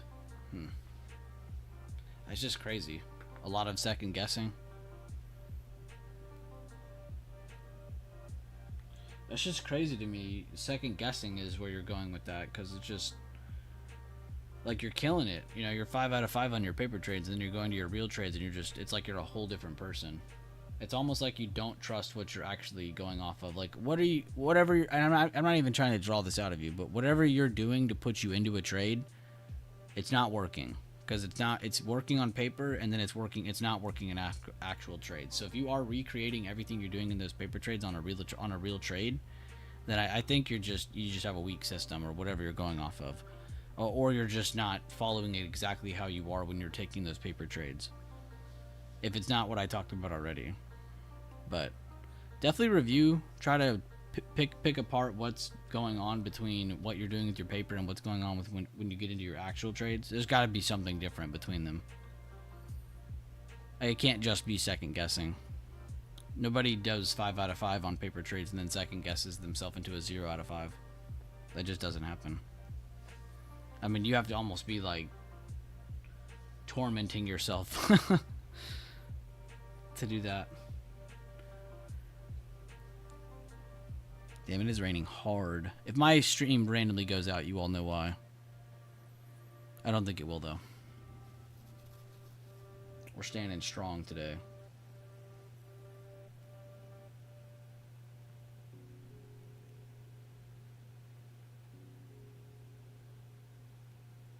Yeah, the psychology aspect, James. I agree with you. Because it's not the same. And that's why I don't preach about paper trading. Like, I think paper trading is great because it gets you into learning the mechanics of whatever brokerage you're using. But beyond that, it teaches nothing, right? But watching trades, you'll learn a lot more. So if you just sit here and you follow the live quotes, and let's say you're like, all right, right here, I like this for calls. And then you go check the options chain. You're like, all right, it's 1.8. This is the contract I like. All right, I'm in. In your head, you're in 1.8. Let's say it bleeds down a little bit, doesn't break this high or low. What the hell's going on? It doesn't break this high or low. Let's say it holds that. What is that at? What is that contract at now? Let's say it's at 1.5.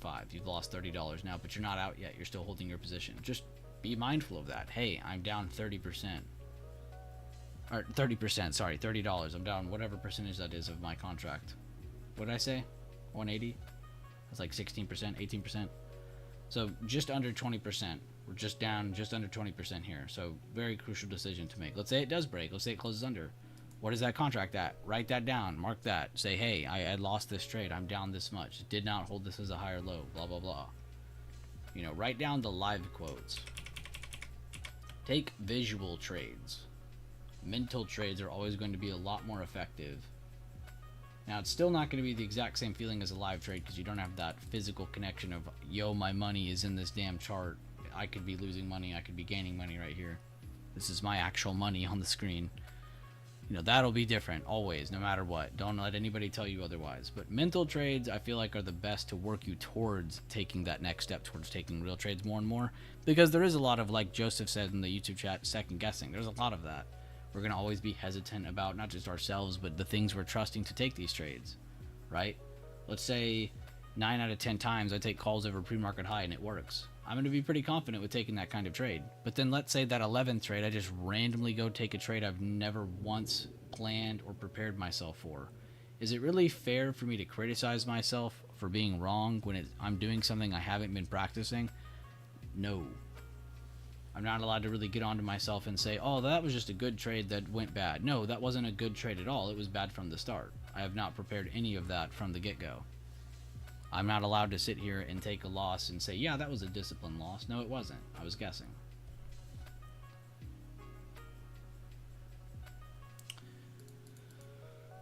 I know what you guys are probably thinking seeing this trajectory right now. You're probably like, damn, this is boring. But this is the type of price action that makes up for exciting charts, though. Without these types of days, without this kind of information, we don't get the bigger moves. I didn't post it, I didn't chart it. Gunslinger trade. Oh my god, track this. I really only do that on Tesla Thursday, Friday when the contracts are less expensive, catching that early morning momentum. Okay, at least you're being honest. You're not sitting here like, nah, I'm a pro. I knew that was going to happen.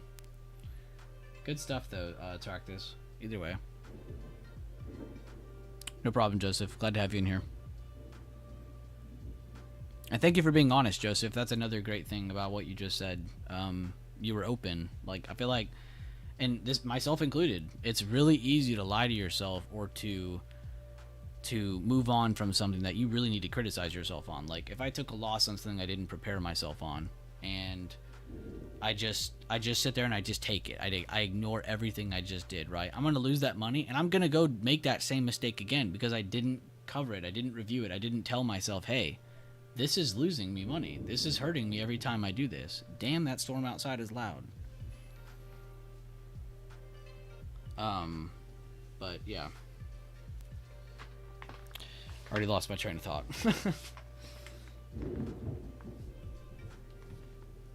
My dog losing its mind right now. Still just getting a slow pullback from this recent lower high. It's coming through the audio? No way. You heard that?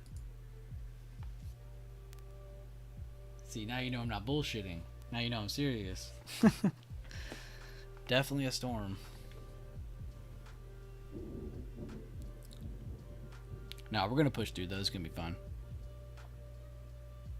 I have no idea how long I'm streaming today, because I don't plan on streaming tomorrow.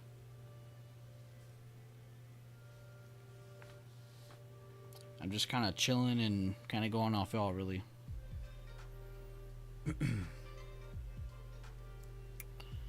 Any cool plans for the weekend? Anybody have anything cool for Friday or Saturday or Sunday, or anything with the family or with friends or anything?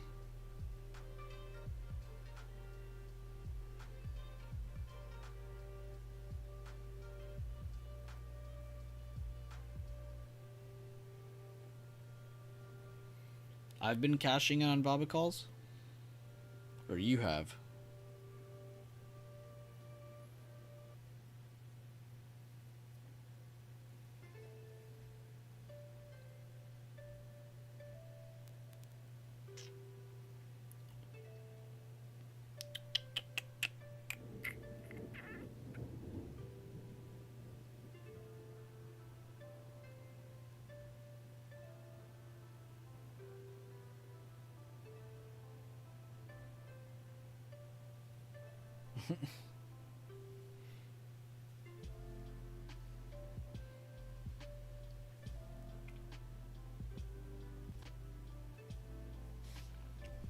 Dude, this is so entertaining.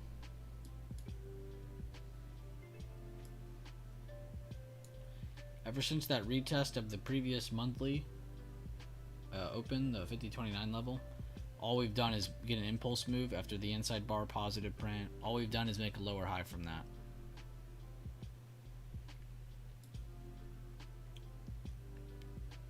Almost begs the question, have we seen high of day today?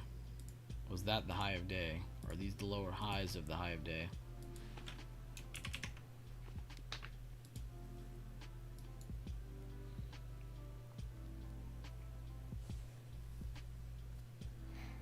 Going on a going on a backpacking trip with my girlfriend all weekend. Nice, Sean. Be safe, definitely be hydrated. That sounds like a lot of fun though.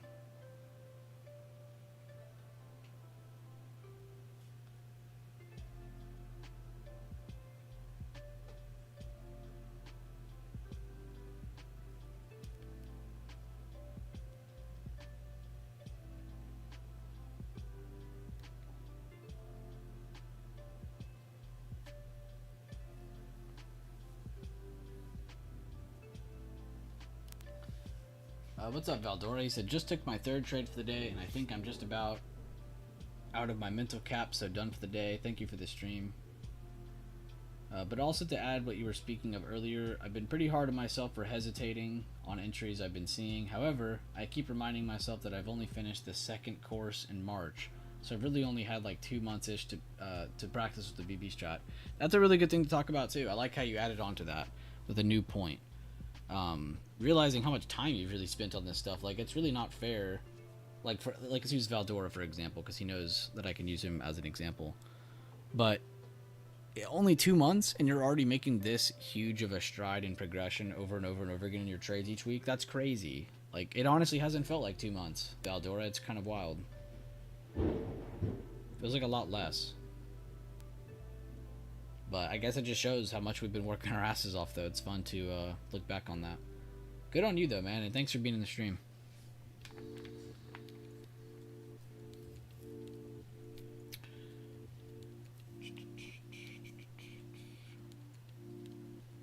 And I like that you talked about your mental cap, because that's something I haven't talked about as much recently, but always been a huge advocate of never taking more than 3 trades a day, because you got to think of every trade as a mental decision, right? And your body, your brain can only handle 3 mental decisions a day, right? So if I go take 2 trades and then I go do something in real life, right? It's 3 mental decisions. I'm tired. Your brain's tired, right? So if you're over here taking 8 trades a day, you're just tearing your brain apart. You're just making yourself mentally tired. You're gonna feel tired even though you haven't actually done anything.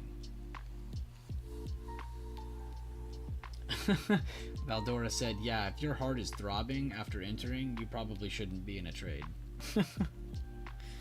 Very true.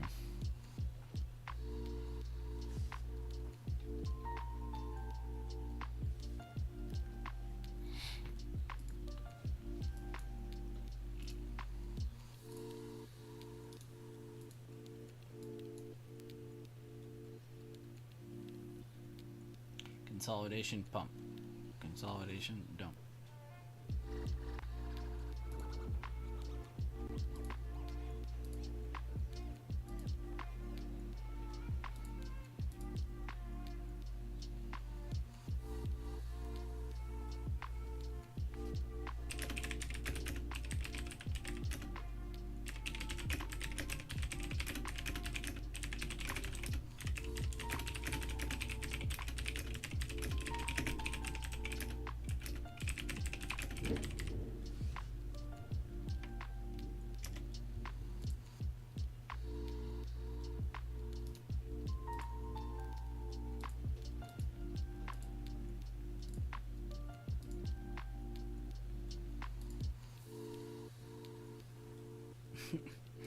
If your heart is throbbing.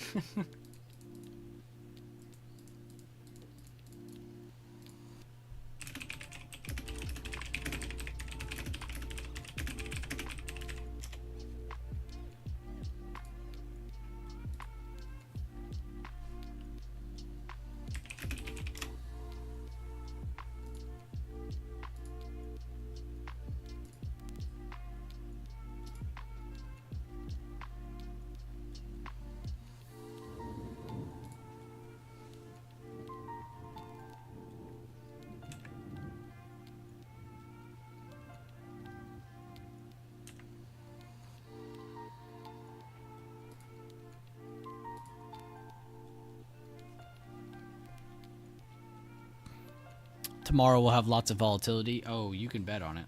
This whole week has honestly had a pretty good amount of it. Hopefully next week it starts cooling off a little bit. Contracts are not as expensive. Some of the equities weren't that expensive though. I will say some of the options chains on like Tesla wasn't even really that bad. But like your SPY, your SPX, no, those were definitely feeling that increased IV.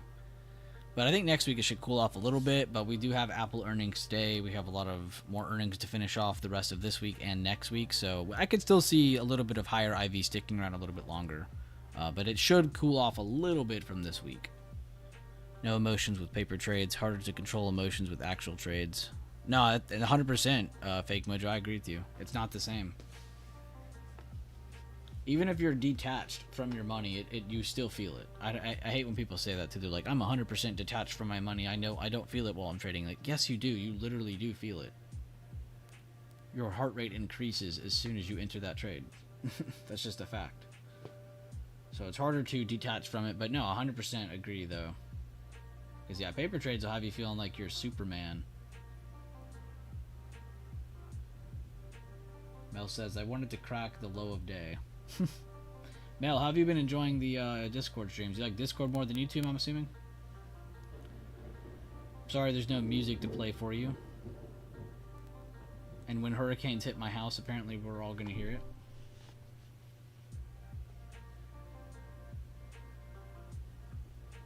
it. Excuse me.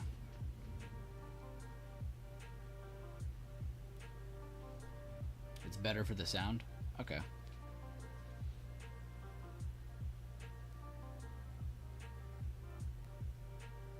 It's also quicker too. I think even on the lowest latency setting on YouTube, I think you guys still have like a 2-3 second delay. It's a less than half second delay on Discord. So it's also a lot quicker on here too.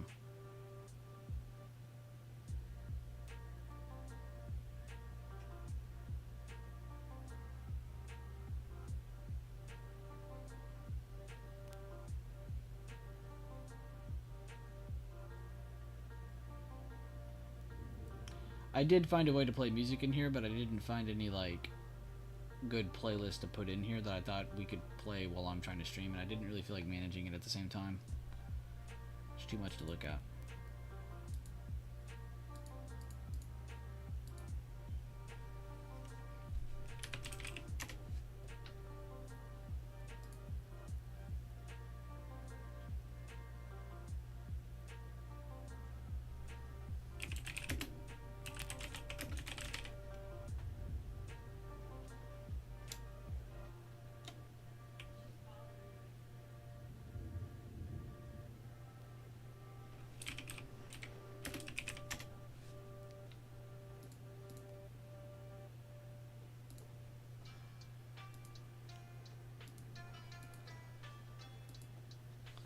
Tractus just said, if I have both open, I get to hear everything you say twice.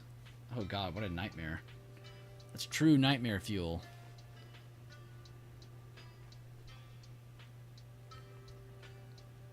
It is almost 11:30, which marks the 3-hour mark after today's open.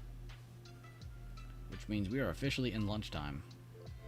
Which means most likely, remember, this is not an everyday thing.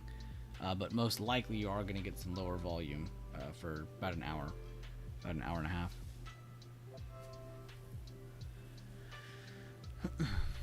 And with Apple earnings, I could see that being probably most of our entertainment for the day was everything we've seen just now. That dip down before I started streaming, the hold of lows when I started streaming, the hold of the higher lows, that's really all we've seen in here.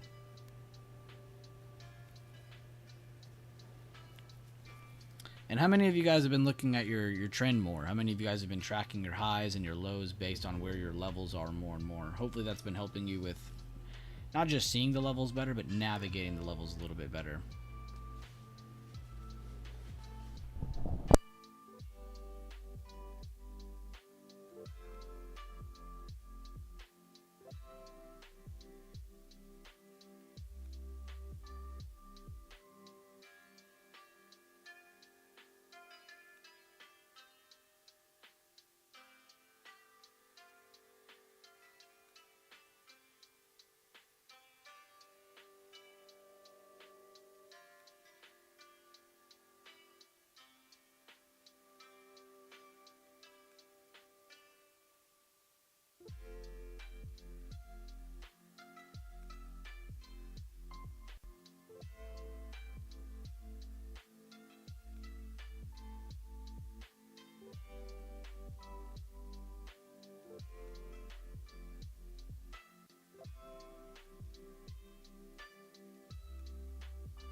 Damn, it's only been raining for a few minutes, it feels like. Maybe like 10, 15 minutes.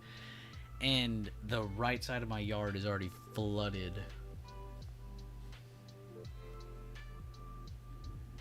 Anyone have any good trading psychology books, recommendations to help keep emotions in check? I think a few people have offered some in the trade floor. I think I pinned one or two of them. I have to go look. But if you have anybody has any trading psychology books to share, I always hear people recommend Trading in the Zone.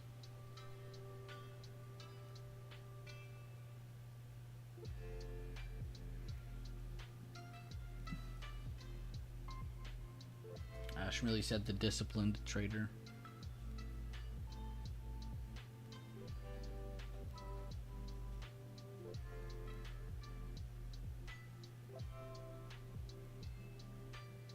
Best losers. See, I knew if we asked chat, they'd have a bunch of answers. Look at that. Already got 3 in there. And if you're not interested in reading Mark Douglas, you can also just listen to it. There's a whole, not podcast, but it's like a playlist of videos you can actually watch or listen to on YouTube as well, with the whole trading in the zone thing.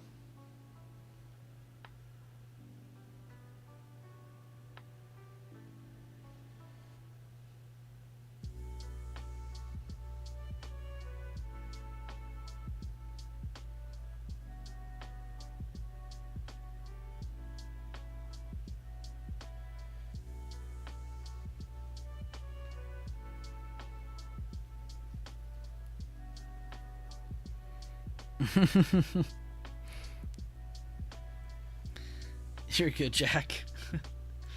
You're allowed to retype it. It's just I hear everyone mention that one, regardless of like I could literally be like, "Hey guys, do you guys have a book on?" And then somebody would be like, "Trading in the zone, trading in the zone." I'm like, what? Beating me to it before I've even finished my question. I feel like most people that recommend it have probably not even read it themselves, though. Like genuinely, I'm being serious about that one. Most people who've recommended it, I feel like don't even read it, or have read it. Oh, I know you have, Ashley. You've been one of the few people that have mentioned it so many times over the years. So I know for a fact you have.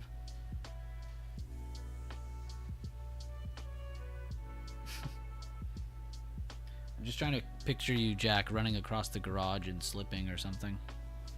I mean, not slipping, perfectly making it to your destination.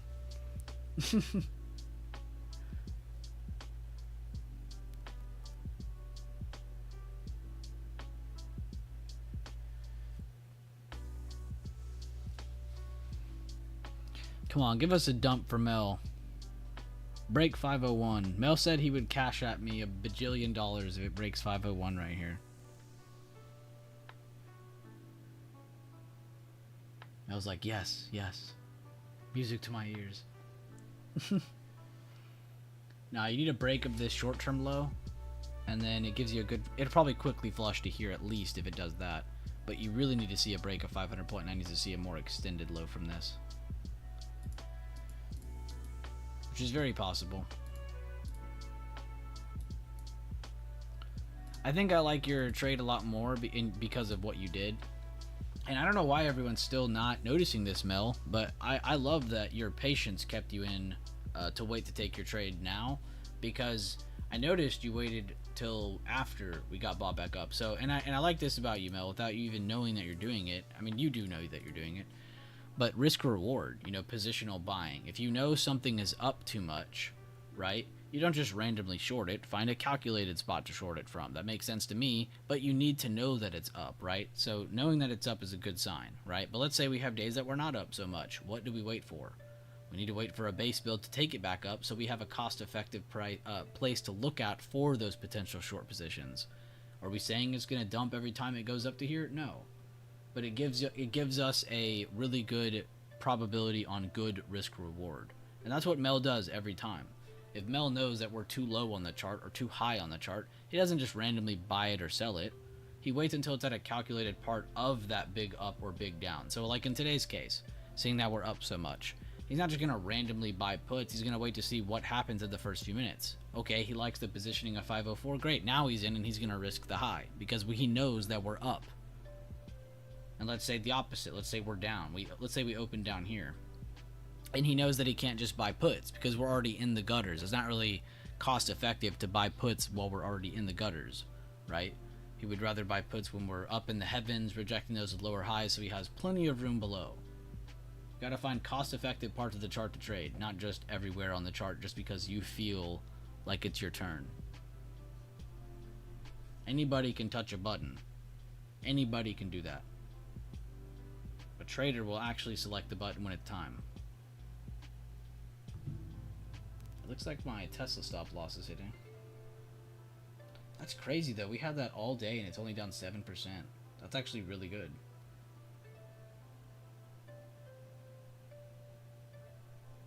Yep, and there's the cut. Minus 7.89%. That's amazing. If I'm going to take a loss, I'm glad it's that small.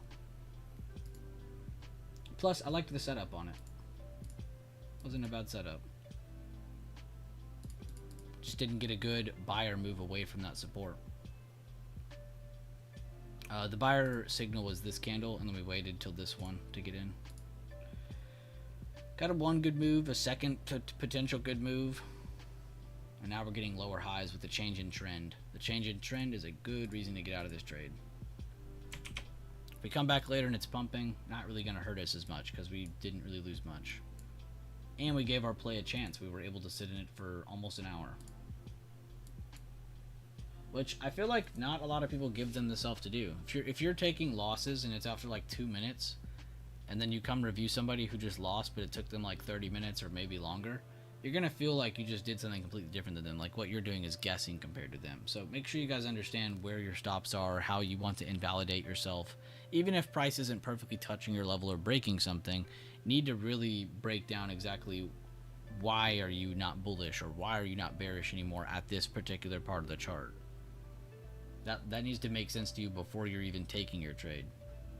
There's that little bit of a dip that we need for Mel. Can we get the break of 500.90s? And if not, then we'll probably build a higher low here again. But I would like to add they are finally changing trend again. You have higher lows here. They're breaking structure. And we have lower highs. So a little bit of change in trend happening between here and here.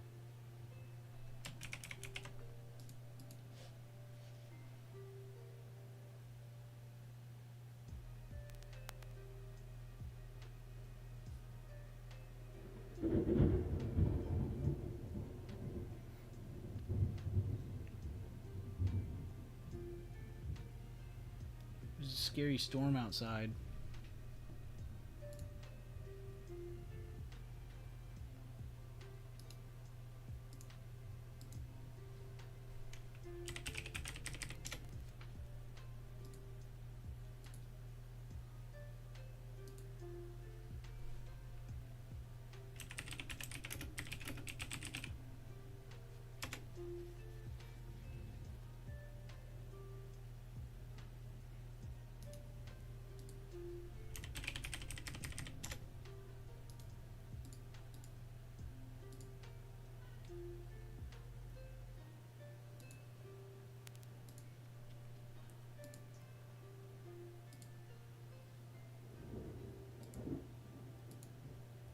Oh, Betty also said on the trade floor, if any of you guys didn't notice, the mental game of trading. That's a book that she posted. That's on the trade floor. Y'all should check out that PDF website and see if any of these are for free. Any of those books. There's plenty of places to get those.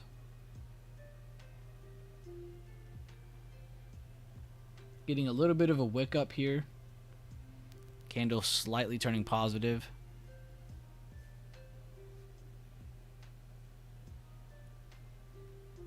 Not much movement after that initial dip. A lot of restructuring of trend here.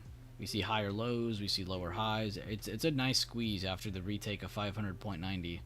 501, we'll just call it 501.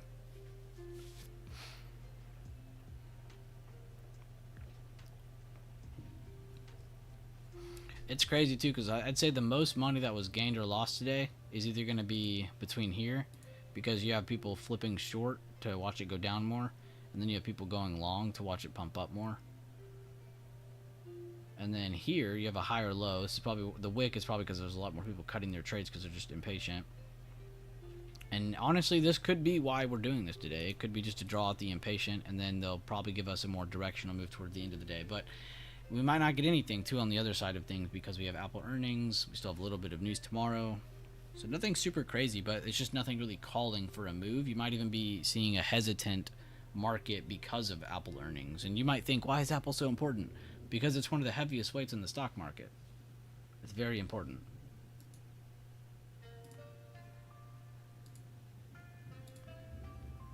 Let's get one more look at the bigger time frame, and then I think I'm going to end the stream here.